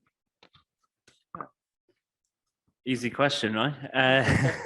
I think just reflecting on the question before on what the governments need to do, and I think this will hopefully tie into this last question as well. And for me, to have any system change, it's not one individual, it's not one organization, it's not one institution which will drive that. It's the trifecta of change, right? We need individuals, we need a grassroots movement, which is behavioral change. We need to have business engagement on businesses who want to see change, and we can call that shareholder change. And then we need to have a top-down approach as well, in which there is an environment which incentivizes change through policy. And if we look at our food system itself, and if we reflect back on COP26, why is it that our food system, the second largest greenhouse gas emitter, was not involved in the Glasgow Declaration? And it's because our food system is complicated. It's far easier for politicians to tell us that we need to transition away from diesel or petrol cars to electrical ones, because as been said already, there are millions and millions, if not billions, of smallholder farmers across the world. It is supply chain which affects millions, if not billions, of people. To implement change from a policy perspective, when we look at our food system, it is difficult, it is hard, but irrespective of being hard, we need to face up to that challenge, and we really need to start introducing new measures to accelerate the change which is desperately needed. I think it's a false choice. It's all of them. We need all of them together. But I think what's unique about food is that it's a decision you can make tonight. We're probably going to go home and all choose some food. And it's a low carbon decision you can make tonight. I'm going to take my Hilton food hat off for a minute. I also run a company that looks at carbon footprint of food and improving people's understanding of that. And we've developed an AI process, and we've done some trials on it. And it's essentially a plugin for your browser that when you go on an online recipe, it carbon counts it, tells you the carbon emissions, and gives you some substitutions. And we found that when people were presented with the information, what's really interesting about meals is they're incredibly skewed. There's a long tail of high carbon meals. We found about 8% of meals accounted for 50% of the footprint. And what we saw when we gave people that information, because there's an order of magnitude difference, is that long tail almost disappeared. And actually, by only changing quite a small proportion of the meals, we were able to, or by people actually only making a relatively small number of changes to the meals, we got rid of that long tail, and we reduced the emissions by 80%. So some of it is just giving people the information in a clear way, and I think that's something that can have a really big impact. But actually, all of those four things are going to happen. The government, the reason it's not been involved historically in the COP processes is because when we started at Rio, it was 5%, partly because they measured it a bit wrong. But it was 5%, and because we've done great stuff since, to an extent, it's now like 20-30%.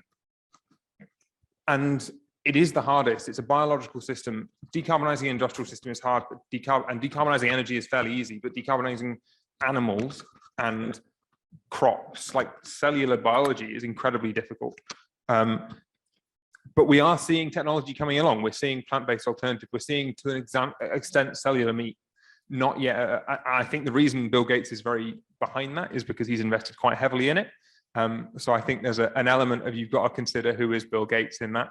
But in terms of that, I think it's all three. It's a false choice. Shareholders and investors are pushing because they see this as a real problem, and some of their assets are becoming valueless.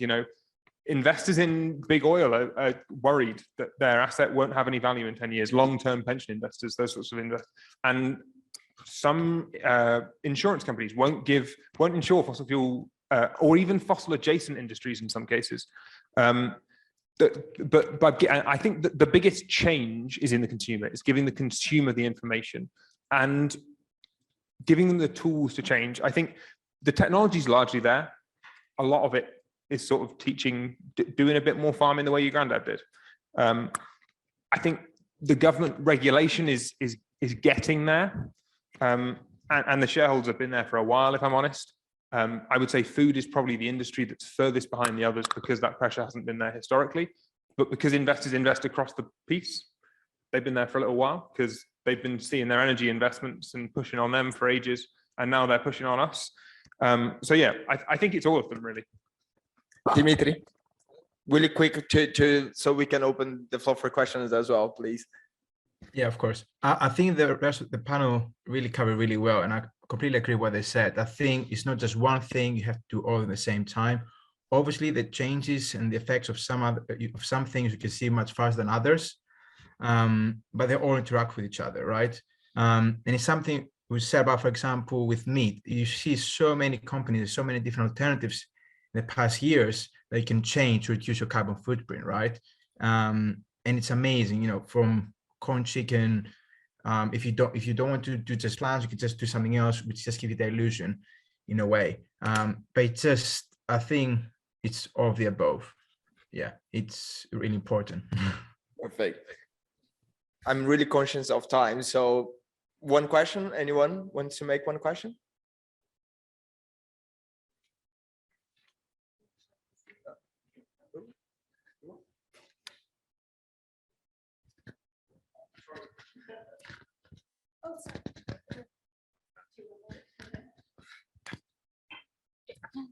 So thank you for the discussion. It was really interesting. So I personally struggle a lot with food waste, and I was wondering when the food is beyond saving, are there like any strategies or like programs in London that, for example, take household food waste and convert it into energy, or like to take it to make compost or something? Because so right now in the house where I'm staying at, we have like a food waste sink disposal system that I don't actually know where that goes. Yeah, and then like for like larger food waste, my landlady just takes it with her when she goes to visit her mom in the countryside, because apparently there's no like proper like food waste center in London. So yeah, I was wondering if you knew of like any other, I don't know, like strategies or programs, and if not, like what kind of like policies could incentivize that in London? Yeah, really, really good question. I think the first thing I'll say is I'll answer your question with a question.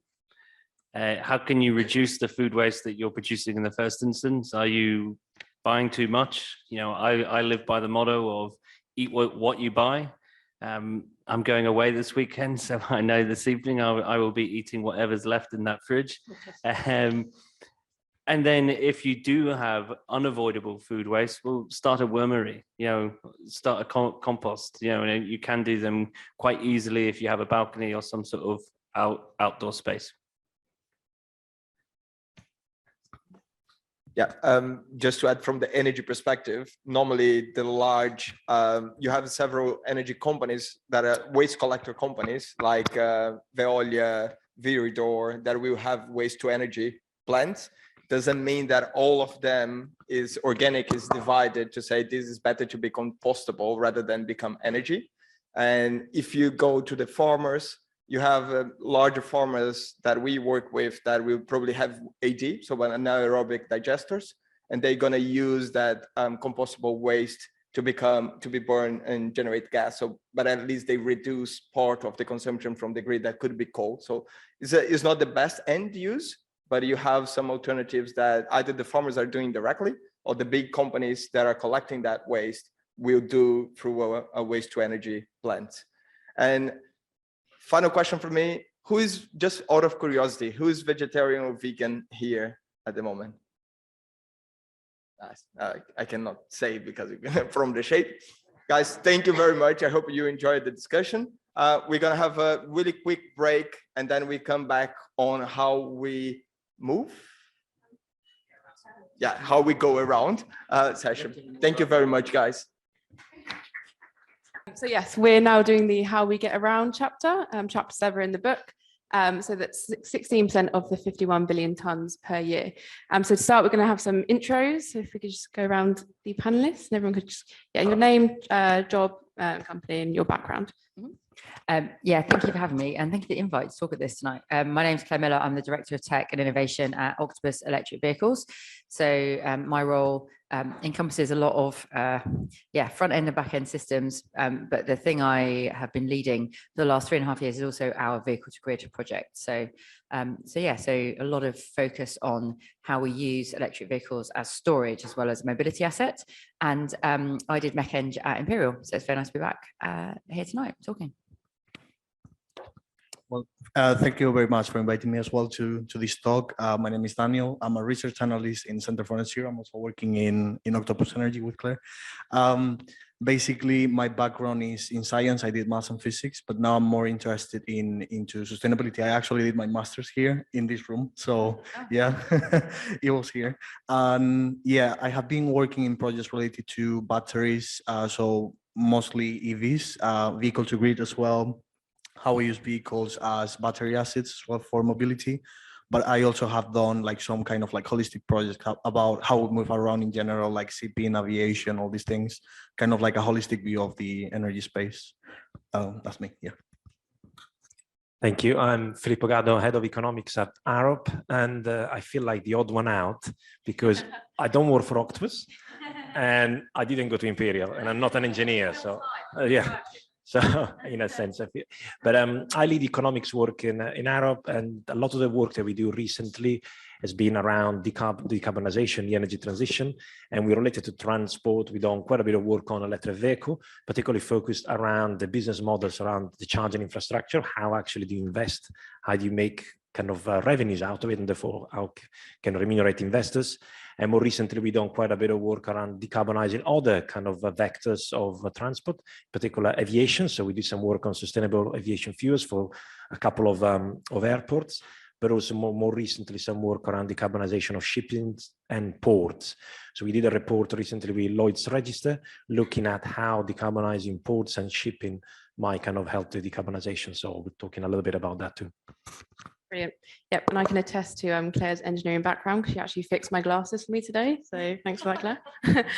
So just to give some context of the chapter, so Bill Gates sort of acknowledges that the advances and the uptake in sort of transportation is wholly welcomed in that it's creating an interconnected world and also just giving people the freedom of movement. The narrative behind the transition has sort of been championed by challenger brands, so for example, Tesla, and to sort of paraphrase what was said on the event on Tuesday, these sort of challenger brands have made the transition to electrification of transport sort of sexy. Within the book, within the chapter, Gates doesn't focus on, put the onus of change on the end user. I think he focuses very much on sort of the actual systematic changes that can be made, which I kind of like from that perspective, because a lot of the time when it comes to transportation, it is put on the end user in terms of changing to an electric vehicle or doing less walking, doing less, not less walking, that's the exact opposite of what I meant, but you know what I mean. So great, to start, I thought it'd be good if you guys could sort of frame the concepts that define the challenge. So give your opinion on what's sort of the barriers to adoption for the different like transport alternatives, so electrification of transport, electric vehicles, the decarbonisation of shipping, and also the international air industry. Yeah, so I think you make a good point, and Bill Gates makes a good point, which is that you know, when you put the cost on individuals, then you know there will always be early adopters, and there will always be those small percentage of individuals who can afford to get in at the beginning when it's much more expensive. And I think that what we've seen in terms of uptake of EVs in the UK particularly, but in other markets as well, supported by government subsidies, has been great because it has paved the way and shown what is possible. I think we're in a really precarious point right now, actually, where governments, particularly across Europe and UK, are kind of withdrawing the subsidies and seeing what happens. So I think we're at a bit of an interesting point in the transition where you're right, EVs are sexy, right? It is easy to talk about EVs and it's easy to kind of sell the idea of them. But as governments are starting to withdraw those subsidies, I think the question there is, I guess there's two big questions. One is, are people willing to pay, what they're going to cost, right? The true cost. And there will be a true market, which I think is like very, very important to move to a true market where EVs are on a par with other vehicles so that they can, win out. But the other point is really about how do you then make access to mobility equitable? And that's something I'm really interested in about, you do need to own a car or do you need to have access to getting around? And I think that for me is the real kind of jumping off point. And we need to change really how we see vehicles, transportation, all the way up and down the food chain. You know, the passenger vehicle, the Tesla, is just one option. And we need to think about micromobility. You know, the humble bicycle comes in there, and, you know, all the way up to, you know, HGVs and heavy goods vehicles as well. So I think, you know, do we need to own our vehicles, or do we need access to mobility? Moving in that direction to mobility as a service is what's going to make, you know, access to this transition around transport for individuals possible. Yeah, I completely agree with the points that she made. I think I cannot add much onto that question, but for kind of like from a holistic perspective, we are in this society kind of like of mass consumption, right? It's all about the end consumer. Now you have to buy an EV, and what's going to go next, right? So it's kind of like governments are trying to find a solution just because they have all these targets, right? Like you need to decarbonize transport, you need to decarbonize everything basically, and then at the end is that the final consumer, the one who needs the one that's actually kind of like paying all those costs. And yeah, you have all these subsidies, you have all these kind of like advantages for people buying EVs, but then the true question is, do we actually need all these cars? What's happening with the cars that we're not using anymore? What happens with mobility that can be offered by local authorities, for example? What happens with buses? What happens with trains? When we move around, we also move around internationally. What's happening with aviation? What's happening with the food that we are having actually as well, linking to the last talk we had here. Like, obviously it's very difficult to tackle all these problems in just like a 30-minute conversation, right? But I guess that the main point is like, why is it always the end consumer, the one who has to pay for all the costs? And then why are we only focusing on one solution? Because everything seems now EVs, but then when you only focus on one thing, then you have other problems arising. Like, do we actually have connection for everybody to actually have an EV? What happens with people that don't have access to off-street parking? What happened to people who actually cannot drive a car?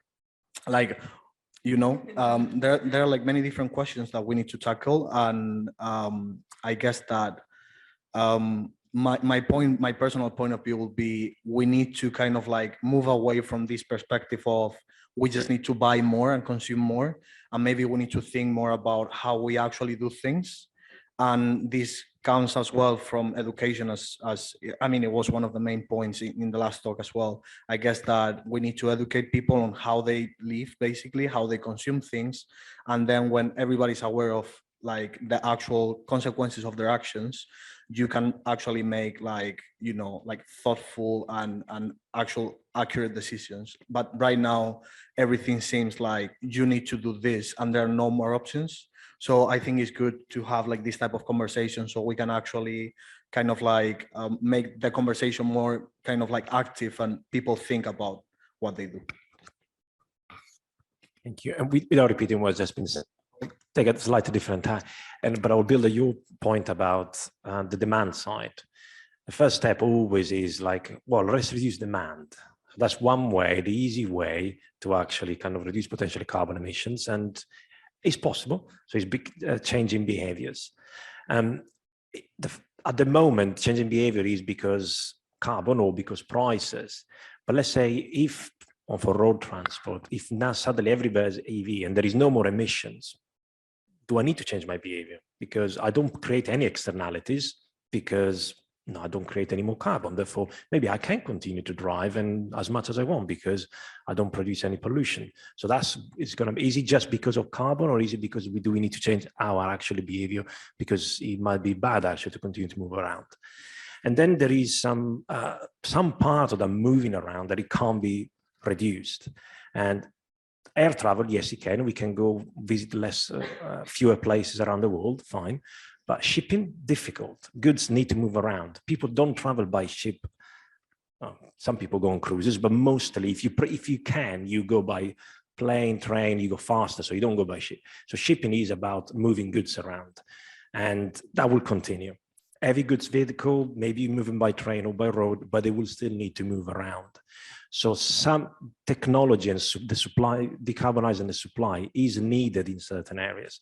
So yes, some of them is about changing the behavior, but most of it, I would probably say, if you look at the level of emission, most of it will come from technology and changing in supply.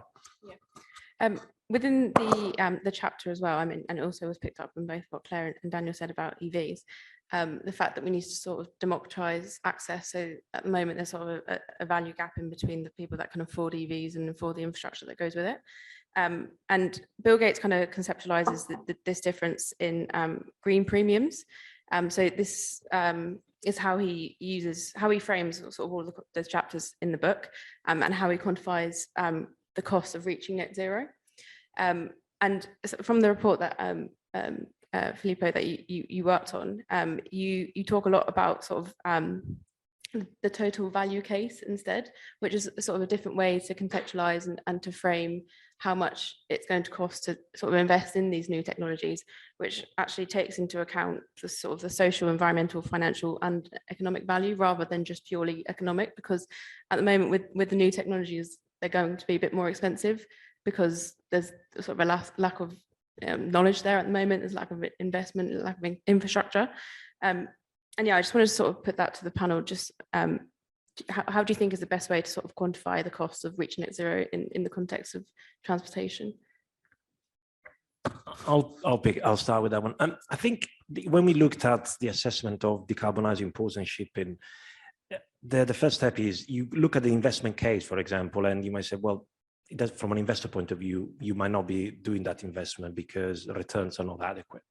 Therefore, you need to take into account all the ancillary benefits and the total value, which is economics and kind of environmental and social aspects. The problem is they're not at the moment monetized in investment. So you need, when you do a business case, you need to include them other values, and they potentially they are accrued by other participants in the supply chain or by government, for example, pollution reduced in the kind of healthcare spending. How then you get that value back to the investors? And this is where government need to provide different set of incentives. That's one way to do it, to actually compensate and make the business case acceptable to investors. The other one might be that through the lending and the banking financial system, you include that. And this is what the ESG kind of changes and what actually the changes potentially in kind of green bonds are trying to achieve. So you make a condition for kind of lending to certain companies, the fact that they actually provide those additional benefits. And if they do that, actually you can have a better access to credit and so on. And therefore you reduce your cost of capital, therefore your investment become more kind of acceptable.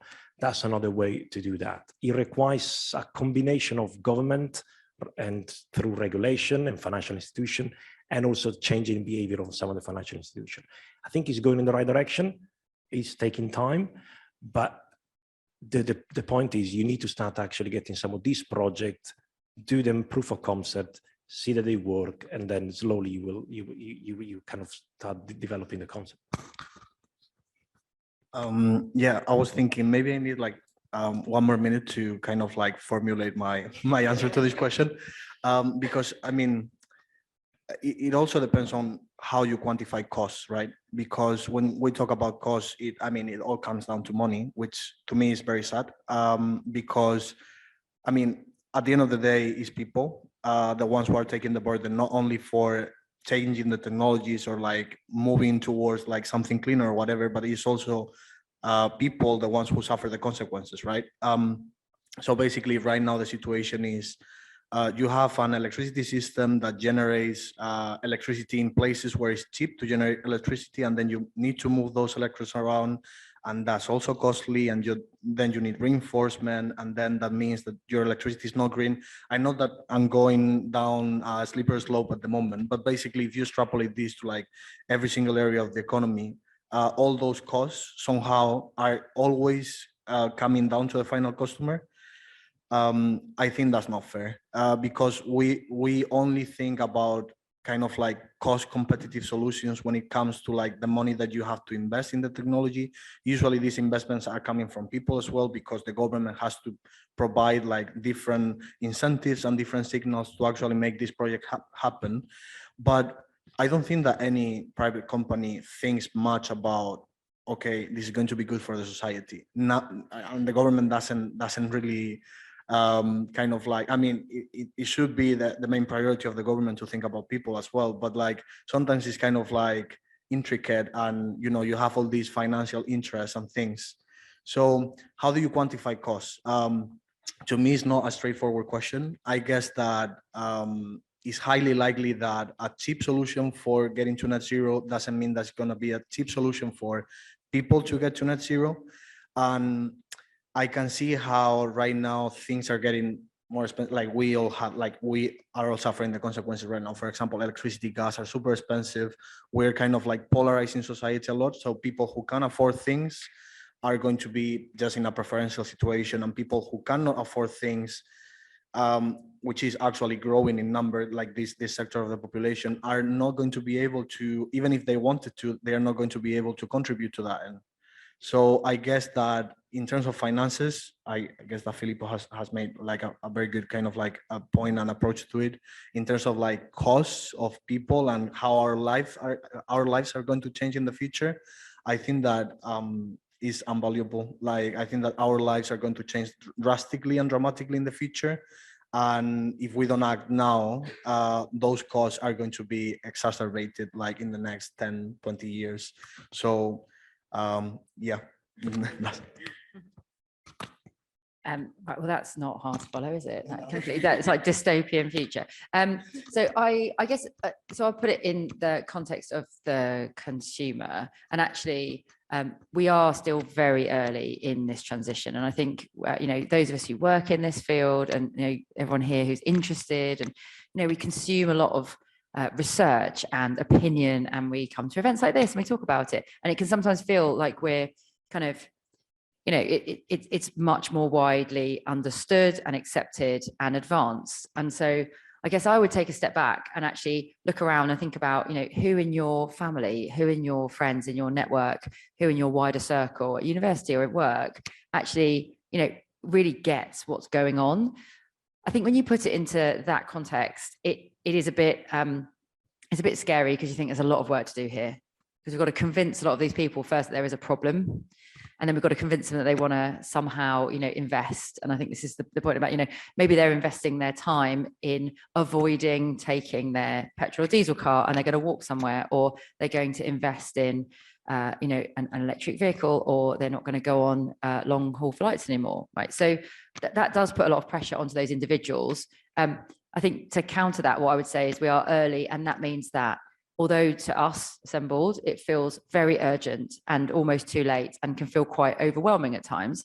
Actually, those folks around us who are waking up to the challenge, like there's more and more every day. It's a compounding effect of, you'll leave here tonight, and I hope that you'll speak to, commit to speak to 2 or 3 or 4 people about what you've heard and what you thought and how it made you feel, and maybe 1 or 2 or 3 of those will speak to people. And I think that just to finish the point on like how early in the transition it is, putting it in the context of passenger electric vehicles, which is what I talk about a lot in day to day. There isn't really a secondhand market yet for those vehicles. And I think when people talk about, I can't do this because I can't afford to buy an electric vehicle, I hear them. I agree. Like, I can't afford to go and splash out like, 50 grand on a brand new EV. I'd encourage those who are in the position to look at leasing, which is something that we do electric vehicles. So anyone wants to speak to me afterwards, do come and find me. But actually the secondhand market for EVs and the third life and the fourth life, think about 5 or 10 years hence, the cost of those vehicles to buy, or actually, we're going to see some really innovative products around second life leasing, third life leasing. Like, it's going to get cheaper and cheaper, and it's going to get easier and easier. So I guess in conclusion of my point is like, think about the rate of spread of understanding and knowledge and embracing of the transition, and then put that alongside the rate of spread of like the technologies that will enable that and the costs of those that will fall. And I think that's a much more hopeful picture over the 5 to 10 years ahead of us. It will have many more people that can, fundamentally afford to access these, decarbonised transport. I'll add just a point, because you made a very important point there about this, the spread and the speed. Primarily, all technologies in the past and innovation, they tend to follow kind of a sigmoid, a S curve. So at the beginning is very hard, is trial and error, you test it, you make a mistake, and then you go on, and it's quite slow, and it feels quite slow. If you look at even renewables, solar, wind, they felt quite slow. And then it goes really fast, because once actually the supply chain, when the investor, when everybody else is comfortable with, they see an opportunity, they go in and it goes fast. Then the last bit is always hard, because the last, we all know that decarbonize, getting into the last consumers is always hard. So then it will slow down again. For decarbonizing transport, I don't think we are at the beginning of the S, but surely we are slowly coming to the fast bit for electric vehicle, I think, and it will go really fast, because the moment that second-hand market will develop, the moment actually everybody will want to have an electric vehicle, the dealers will not want to have a petrol and diesel car on their forecourt, they just want electric, and it will go very, very fast, and the supply chain will develop. And then the last bit will take time. I think that S part will probably be in the next 5-10 years. I think even before 2040, most of the vehicle on the UK roads will be electric, and it will be actually surprised by how fast it goes. But at the moment, it still feels slow, but it's been like that for any type of innovation. Yeah, and on the second-hand car market, excuse my ignorance if I've got this completely wrong, but I feel like when sort of EVs first came to the market, a lot of people also held off buying sort of the initial few because there was doubts of how efficient they would be compared to what there is in the market now. Is that true, or is there efficiencies in the newer cars? Yeah, I think that's a really good point that actually fits in nicely with what Filippo is saying, is that, if you think about like who are these customers for all of these different transports, and all these technologies, who are the people at the very start in the years and years of development who will put up with rubbish experience? It doesn't work. The server drops, or it totally, is painful. The very early adopters, and we have a lot of early adopters at the moment across all of these technologies who are willing to put up with a lot of pain and cost because they want to be first, and they're very, very engaged. And I think, I think, what you've described there is a case where the people who were buying electric vehicles were the ones that were okay with the fact that they might not get the best technology, but they'd be first. And I think that there's a lot of challenge in whatever technology you look at, like bridging that divide between the early adopters who are totally okay with kind of not a great experience and a high cost because they get to be first, and maybe they get to influence the design, and the mass market where it's not okay to not work. It's not okay to be expensive. It has to kind of work for them.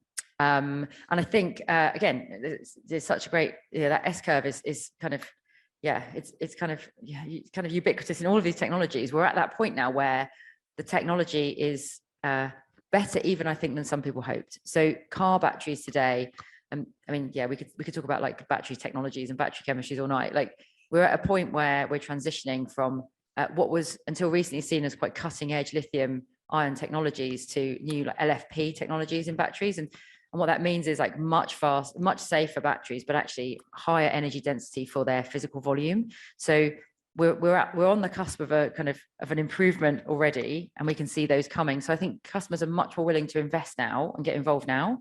So I think we're at that point of customers are much more comfortable.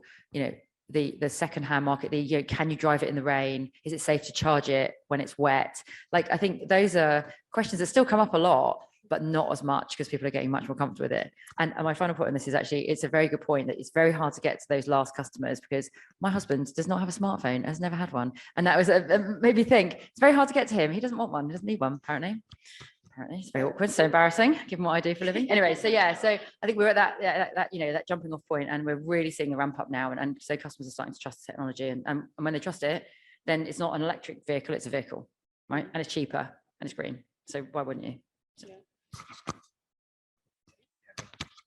Yeah, I wanted to add a point on top of this. So basically, I guess that the UK government is making like a lot of efforts to actually demystify how EVs are perceived in general. Like, basically last Friday, the charging strategy was released, and basically they want to put like as many chargers as they can in the UK. They are actually aiming to have, I think it's like 60 times as many charging stations as you have fuel stations nowadays in the UK, which is a lot, kind of like bringing down these barriers and kind of like making it easier for the final consumer to kind of like see the technology as a no-brainer solution, right? At the same time, I would like to make like a slight kind of like tangent point to the conversation. I think that this is going to be my role in this talk, because basically, Daniel, I'm the moderator here. yeah, no, I'll be on Okay, topic. okay, continue. So basically, okay, it's true that the technology is kind of like getting to its maturity like much faster than some people might like to admit, to be honest. But then you have a problem with batteries that you don't have with fossil fuels as much, and it's basically where the materials are coming from. And all these materials are coming from areas where you have like a lot of conflicts right now. The UK particularly doesn't have like a lot of control over these materials.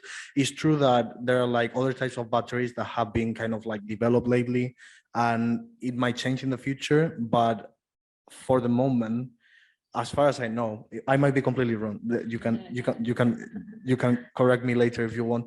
But basically, I think that the production of batteries in the UK is very limited at the moment.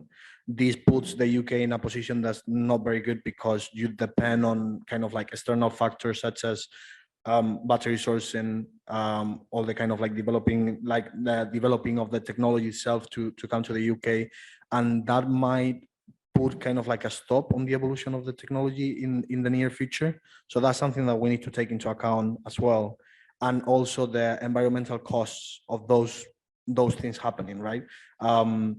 Sourcing batteries is not environmentally friendly at the moment. This is being done in countries which are not kind of like very concerned about the effects for the environment when you produce the batteries and all these things. And this is something that adds to the embodied emissions of the EVs. So having an EV doesn't mean that you're automatically clean. Like the electricity that you're using is not clean at the moment. The more electricity you need, the less green it's going to be.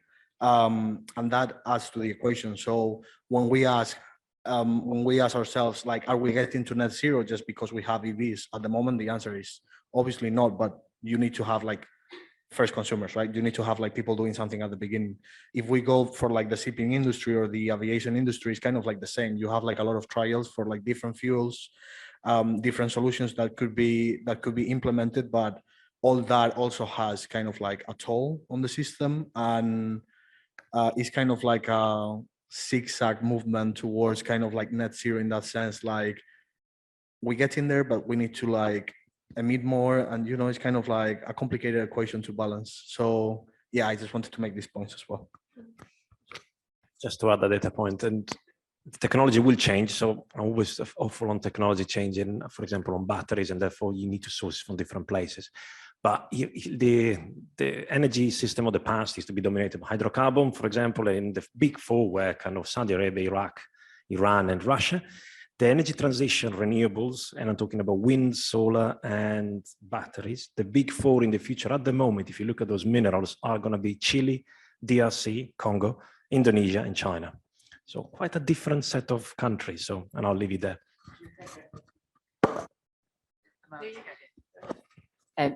Just to pick up on those points around like how much are we relying on, like, so how the technology around batteries in particular, I think, if you're not really into batteries, then I urge you to get really into them, because it is fascinating. And I'll tell you a little story around batteries and actually around embodied carbon as well. So I guess, think about like how vertically integrated supply chains are in the UK and in Europe, and think about how vertically integrated they are in, say, China. And by that, I mean, how many of the raw materials are mined in the UK? So let's say UK and China. So how many of the raw materials are mined in the UK? How many of those raw materials are then transported a short distance to like a processing plant and then made into a battery and then taken to a factory and put into a vehicle? And then how does that work in China? I don't know, does anyone here have a view of like, is it similar, different? Like, what do you reckon? Yeah, exactly. So in China, super vertically integrated companies. There's a company called BYD. Yeah, so BYD, which stands for Build Your Dreams. Amazing. Multi-billion turnover organization. They are into mining and sourcing raw materials, and then they make batteries, which are really amazing quality batteries, which are going to be put into Teslas quite soon, because Tesla have decided to bring in an external battery manufacturer, which is quite interesting if anyone follows Tesla in terms of their strategy. But this battery is so great. They're going to put it in their cars. And then they make the cars around it. Okay, so in the UK, we have a vision of that. So I think your point is really well made, which we have a vision of that vertical integration. I won't mention the B word, Brexit, but that's certainly driving some people. But actually, if we take it again, take a step back, it makes sense in terms of reducing the amount of distance we have to travel to make these vehicles, right? And so I would, again, companies to follow, companies to watch, and things that are going on in the UK that give me hope in this space. British Lithium, Cornish Lithium, reopening mining, doing carbon neutral mining, so restoring the environment around the mine to leave it better than it is right now around lithium battery technologies. British Volt, right? So we do a lot with British Volt at Octopus, and there will be other gigafactories opening. UK BIC, so UK Battery Innovation Centre, which is part of the Warwick Manufacturing Group or allied with, helping companies that want to make batteries in the UK. So I could go on and on. There's a really interesting story there around batteries in the UK and about becoming vertically integrated. And I think the other point around embodied carbon, just to talk about that. So Polestar, something else for you guys to like, if you don't know about Polestar, they're beautiful cars, right? Polestar 2, amazing car. If you can test drive one, definitely do. They're really nice. But actually the story around that is really fascinating. Okay, so Frederica Claren is their head of sustainability. And if you get a chance to see her speak, my God, like you need to sign up, like get to that speech somehow. She's incredibly powerful. And their mission is to produce a carbon neutral vehicle in every step of the way. So to really talk to what you were saying there, everything from the energy that goes into the plants that makes the pieces of the car and every kind of part of the back of that vehicle. They're using blockchain to trace the cobalt out of the ground into the battery that they use. So Polestar, I think, is a really shining example of thinking about embodied carbon. And I know National Grid, we work with National Grid on some of these reports, and National Grid is starting to think about how do you quantify and then control and reduce the amount of embodied carbon from the energy that drives the plants that makes the parts. So I think we've just got to think much bigger, real systems level, to your point, really, really broadly, and tackle it all at the same time, because we just don't have time to not do it that way. Yeah, on the I was gonna say on the Polestar, they report the life cycle assessment of the embedded carbon of the car, and with the latest, the Polestar 2, they said that it's actually the embedded carbon to make the electric vehicle is higher than that of a petrol or diesel alternative, but they're saying that after, obviously, once it's operational, once you're driving it around, then the carbon is obviously lesser than a petrol or diesel, and they call on other car manufacturers to sort of release the same sort of reports. Do you think these sort of things would be helpful and give consumers more transparent buying? Yeah, specifically on that. So what I love is the amount of disruption that conversation causes. I mean, I've sat through panels. I was lucky to be at COP, and I sat through a panel where Frederica Claren, who I'm a bit of a fangirl of, not sure if you picked up on that, pretty much love her. She kind of sat on a panel with the head of the SMMT, which is the Society of Motor Manufacturers and Traders, which is, it's not, if anyone's seen the, if anyone's seen Thank You for Smoking? No? Oh my God. Watch Thank You for Smoking. It's about tobacco lobbyists. And the SMMT are not quite as bad as that, but they are the association of the car manufacturers, and they've got a lot of, the old school BMW, VW, Audi, they've got a lot of the old school manufacturers who are going, oh, I don't know, it's just a bit scary, I don't want to do it. And she stood on the panel and she just sort of went, again, talk about the mic drop. She was like, we're going to do this by 2030 or sooner, because we're trying to go as fast as we can. Like, what are the rest of the world doing? And the guy, the head of the SMMT, just couldn't really say anything. It was really awkward. It was so great. And I think that's it. They're out there showing that you can have an amazing car, really awesome experience, and doing it in a really good way. And I think others are starting to follow. And I think that, customers vote with their feet, right? And vote with their money. And I think that's where it's going to start to pinch, is that as we start to, if you can't measure it, you can't change it. And I think with these, with this information, customers can start to make informed choices, and they will say, well, I want to buy a Polestar because it is a carbon neutral vehicle in maybe 8 years or less. I'm not going to have don't get me started on the brands. Audi is crazy. This massive 2-ton Audi, which is, massively over-engineered in a small battery, because actually it's pretty bad level of embodied carbon. So if we can't see it, we can't make decisions about it. Answer your question about absolutely. If you have data, if you can measure it, you can price it. They used to say, if you can measure, you can tax it. That's what government does. But if you can measure it, you can price it. And for example, carbon price at the moment, historically, has only been done for ETS and all of that, because you can only measure it when it comes out of a stack of a chimney, because that's the only way. But if you see through the power of data now, you can actually measure every single step of the supply chain. Then suddenly pricing all of that becomes much easier. And I think carbon, I'm an economist, I believe a good carbon price will actually achieve why it hasn't worked so far? Because you didn't have the data. If you have the data, transparency, information, suddenly actually can make a big changes. I'm just conscious of time that we all have homes to go to, but I was going to open up to the audience if anyone has any questions. Yeah.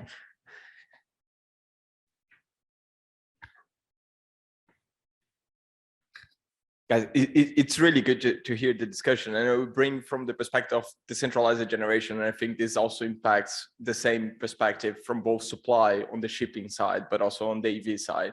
What is the influence and how planning can change this? Because the way that we have cities at the moment and the way that we ship things is thinking you have a cheaper way of producing here, so let's do as much as we can, and then we need to distribute, and this is part of the decarbonization challenge that we have. How can we make this kind of thing where you verticalize in the ground, where you reduce the dependency of 4 countries and make it really a network where you do the same for the EV side, where you plan cities not to be centralized as London, but spread across the country, and the same side on the supply chain, where you reduce the dependence on, it's cheaper to produce here, but if we assess the whole life cycle, probably not, if you embed the cost of carbon and the environmental impact you have there. We got some confused faces there. I'm gonna take it, but this is a very difficult question. Just saying. Yeah, I think again, I'm gonna take this point, but kind of like in a disruptive tangent point. So basically, yes, I think that we need to plan everything from how we live, basically to kind of like reduce the emissions. Like I'm working right now on a project on how to make cities more efficient in general. And I don't know if you know about this concept about the 15-minute city. So basically everything you need should be like 15 to 20 minutes like around you, right? And I guess that for London is a very good example of a city that's like really big, but everything is like scattered all over London, and you need to like travel a lot to do almost anything, right? This is basically a good example of not good planning. And I think that if we plan how actually all the services are, and taking into account that by 2050 reported by the UN, we're going to be like so much many like billions of people in the world, 80% of that population is going to live in cities, and then you need transportation to actually accommodate for everything.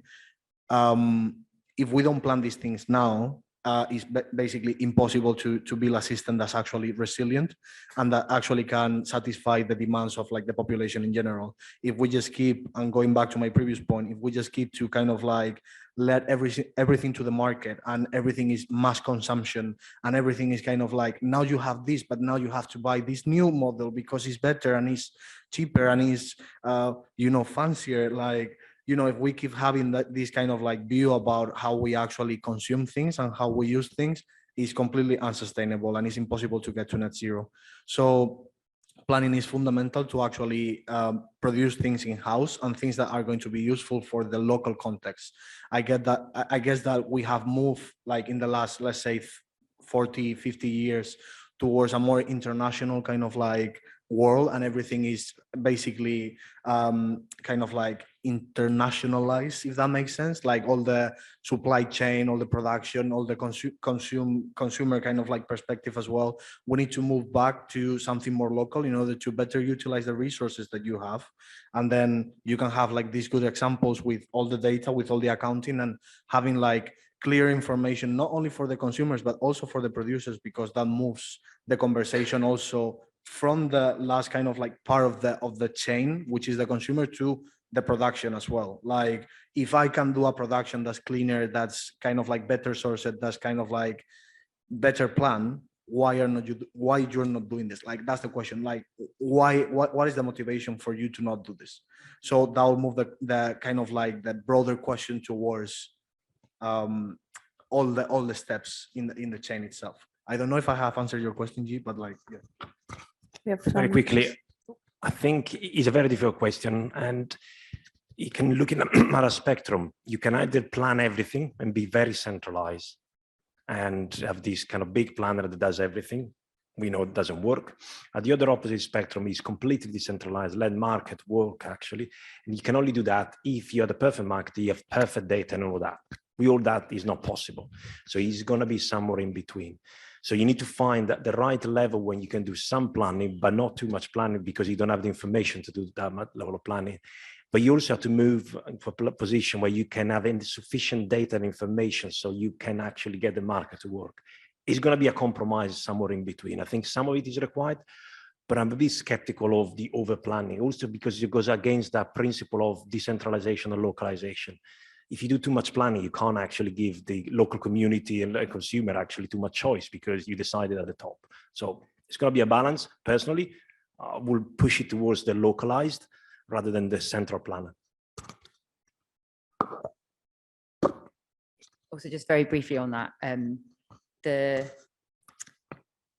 there are some crude measures in the UK actually in terms of forcing us down this route of vertical integration and making as much as we can here, which is actually that there are some pretty punitive taxes about to be applied to goods that are brought into the country. So before Brexit, goods could move freely across borders in and out of the UK, and actually now it's going to be very expensive for manufacturers to bring raw materials, part-made goods, parts of things that we make into the country. So we're going to have it's quite a crude what can I say, a lever to pull, but it will be way more expensive to bring things in than it will be to make them here. So that's another way, I guess, like there's a whole way of the government could encourage by stick or carrot, this kind of behavior. But I think the other thing to say is that I think knowing where you work and where I work and where you work, like decentralization is kind of like the unspoken like mantra of Octopus, which is, the more you break it down and make it local, like the more those people or those systems can be appropriate for that like locale. And I think that's your point, it's just so powerful that centralized government is never going to make the right call for everybody, and you're never going to have the data to have that like perfectly planned system. So yeah. So thank you for making time to come to this panel discussion. I have a question regarding the end-of-life management of batteries. So as we are increasing the adoption of EVs, we're going to have a significant amount of batteries that we need to manage. So after their second, third, or even fourth life, eventually we're going to have to recycle them. And currently, only 5% of the batteries are recycled in the US and 20% in Europe. So the recycling rates are very low. And it's usually only economically attractive for valuable metals such as cobalt and nickel. And as we are moving away from those chemistries and going towards more solid state batteries with more abundant materials such as sodium, maybe recycling would be even less economically attractive. So I was wondering what kind of incentives we would need to put in place to really encourage that. So yeah, excellent points about new technologies coming. And I think, sodium is a really exciting source of hope, actually, in terms of making batteries that are not as energy dense, but are more appropriate to the short journeys that we all make, and brings it back to this whole, when you live in a city, or actually wherever you live, most journeys are very short, and most daily journeys are short. Do we need these, frankly, incredible lithium batteries to do those? We probably don't. So yeah, moving away. But I think to answer your question around recycling, again, certainly in the UK, there are all sorts of projects springing up right now, looking at being ready for when these batteries are ready to be recycled. And I think that, you make a good point around the low percentages now, but I think about it's a low percentage of a very small number. So it's not good, but it's in the context of a small number of batteries coming onto the sort of recycling market. And actually, I'm excited by the number of recycling projects I see springing up, and commercial operations around recycling to be ready for those batteries to be recycled. And you made another excellent point about second and third and fourth life, and then you take it out of a car and you put it in a container, which is a bit scary for lithium because when they catch fire they really burn. But whatever, we're engineers, we can solve it. But you've got then you've got grid scale battery storage, and actually. So when will the recycling be needed? I think that's a real killer question because no one knows. And if anyone will tell you, I think they're lying to you, because nobody knows when there will be a critical mass of batteries that are, depleted enough to actually not even be worth using in any application anymore, and they're going to be recycled. I think the vehicle manufacturers are quite disappointed. I've spoken to a few OEMs recently who are quite sad about their lack of a second life battery product because their batteries have turned out to be a lot better than they ever thought they would be. So that's kind of heartening, weirdly. And the final one is that the recycled material will become the new raw material. And I think that we will see, will we ever get to a point where we won't have to dig up new material because we'll have so much material embodied that we can recycle it? I can't answer that. I don't think anyone can, but it's really exciting, I think, to think about that actually, all the raw materials we need are going to be out there already. I don't know. I have visions of also like scrap heap or, what are they called? Landfill mining, right? Where we're going to realize in 50 or 100 years, like our children and their children are going to be like, I can't believe they buried this stuff. It's like, this is crazy. So I think there's, the path is not necessarily linear to battery recycling. But I think I'm hopeful given what we can see today. Yeah, I was basically going to make the same points, but basically with not as fancy as it is right now. So I'm just going to make some other point again, kind of adding some more questions to the topic. Some countries, I read a week ago actually, in China, you have these facilities right now that you go, you put your car, they clean the car, and then they also change the battery automatically. Yeah. So basically all these new concepts are kind of as he said, you have a small portion of vehicles out there, and it's a small percentage of a very very low number. So basically you just don't have that necessity, you don't have that pressure right now, and it will come eventually in the future. I guess that, again, going back to my rhetoric, if you just think about it economically, right now it doesn't make sense. So there is not a market for it. When you need a market for it, it's going to be economically sensible, right? So at this point, you're just you will have different trials with different technologies and stuff. And until you get to that point of the S curve where everything is mature and you have different solutions and, the economies of a scale start to playing a role there. It's going to be very straightforward, I guess. At the moment, it's just trials. But yeah, that's a very good point, actually. Yeah. Well, it's carrot and sticks. So the carrot is markets. You create a market so you can value for the recycled batteries. The other way is the stick. You can't get rid of it. Landfill tax is very powerful incentive actually to do recycling, because if it becomes very expensive to throw them away, then you're going to find something else to do with it. So I think it's a combination of some kind of carrot and sticks is the way actually you get that recycling market going. I'm just conscious of time, Claire. It's 20 past. Okay. Do you want to do what we had one more question? Yeah. I'll give you 2 beers. Whatever.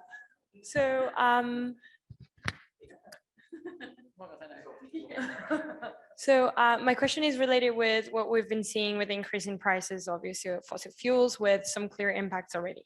Maybe this trend might be temporary or not, but do you think it will give some sort of advantage to the sustainable option or greener option? And if so, how can EV manufacturers or other industries can take the most out of this sort of unexpected event and increase that speed in the S slope? I think there was a lot of questions around after the current recent events, even before the unfortunate situation in Ukraine, but even now actually with increasing energy prices, about whether that will speed up actually the transition. The answer is yes, but with some caveats around it, because there is a limit to the things you can do in the shorter term, actually, in terms of adding new capacity, but over the medium, longer term, because also the policy reaction from governments, it will definitely kind of speed that up. The other caveat was going about those kind of minerals and materials, because actually the prices are going up, and some of them actually do come actually from Russia. So, and they will be interrupted. So that's why a little bit of a caveat. But it also, the other point is price actually might actually reduce the use of, people will travel less because potentially they're expensive. If now suddenly, if I go to the petrol station before and it will cost me now £50 actually to fill up my car, and now it costs me 90 or 100, maybe this weekend I won't go to Kent or something, I'll stay in London or something. You will see that. But it goes back to the point, if electricity price also increase because we are linked to gas, if you get more towards renewables and electricity price decoupled from hydrocarbon, there is a kind of virtuous cycle where actually electric vehicle, because at the moment electricity price is high anyway, so even actually charging my car, if I pay the full price, if it's not a subsidized price, it's still going to be expensive. So my answer is yes, but with some caveats. So to take that that point, and again, like put it in the context of a customer, so something that we at Octopus are doing around electric vehicles, and it won't just be vehicles, but we're talking about how we get around, but there are other asset classes as well, but around vehicles, is actually tying together the reward for the behavior with the tariff that you pay for your energy. And that's something we call it Intelligent Octopus. And what that is basically giving the customer access to a cheaper energy tariff at times when it's cheaper and greener to create energy, in return for them giving access to their battery. Now, at the minute, it's their battery on wheels, and we call them cars, but then it will be their heat pumps. Okay, so your home will become a heat battery. It will be, the static batteries in the home. There will be other asset classes. And so this next level of thinking, again, like to me, it's like, second nature, because I talk about it all the time at work, and like I talk about it on panels. But to most people, this is so mind blowing that it's a long way away from their day to day. So I agree. I think it's the medium term when customers start to realize that like they've got their first EV and it's a secondhand one and it's 5 years old and they absolutely love it. And then they realize that they can get this very cheap tariff to charge it. You start to get these like cumulative effects on behavior. And then you start to see some massive change, like a kind of a log scale of change, where they're like, well, if I'm charging the car at night and it's cheap at night, well, I'll use energy at night. And then maybe I'll get a battery, like maybe I'll pay for a battery and I'll store energy when it's cheap at night and I'll use it in the day. And so you start to see a lot of behavior change comes from that like one point. So I think we'll see lots of innovation around this as well, which will take us away from the very painful immediate point of, it's very expensive to put diesel in my car, but I'm kind of stuck, and start to open up like different business models, innovation around this. On that, there is just a report from I think it's the Energy System Catapult, probably last week, where they looked at those tariffs and the scenarios. If you are on a fixed tariff, you pay, let's say, your average cost for an EV is 18p per kilowatt. If you go on a flexible tariff, is 17. But if you go to what they call it connected or something, which is what you say, where you actually give access, it becomes 13. So it becomes much cheaper. So in a sense, you're absolutely right. Innovation in tariff actually will bring your cost of use down much.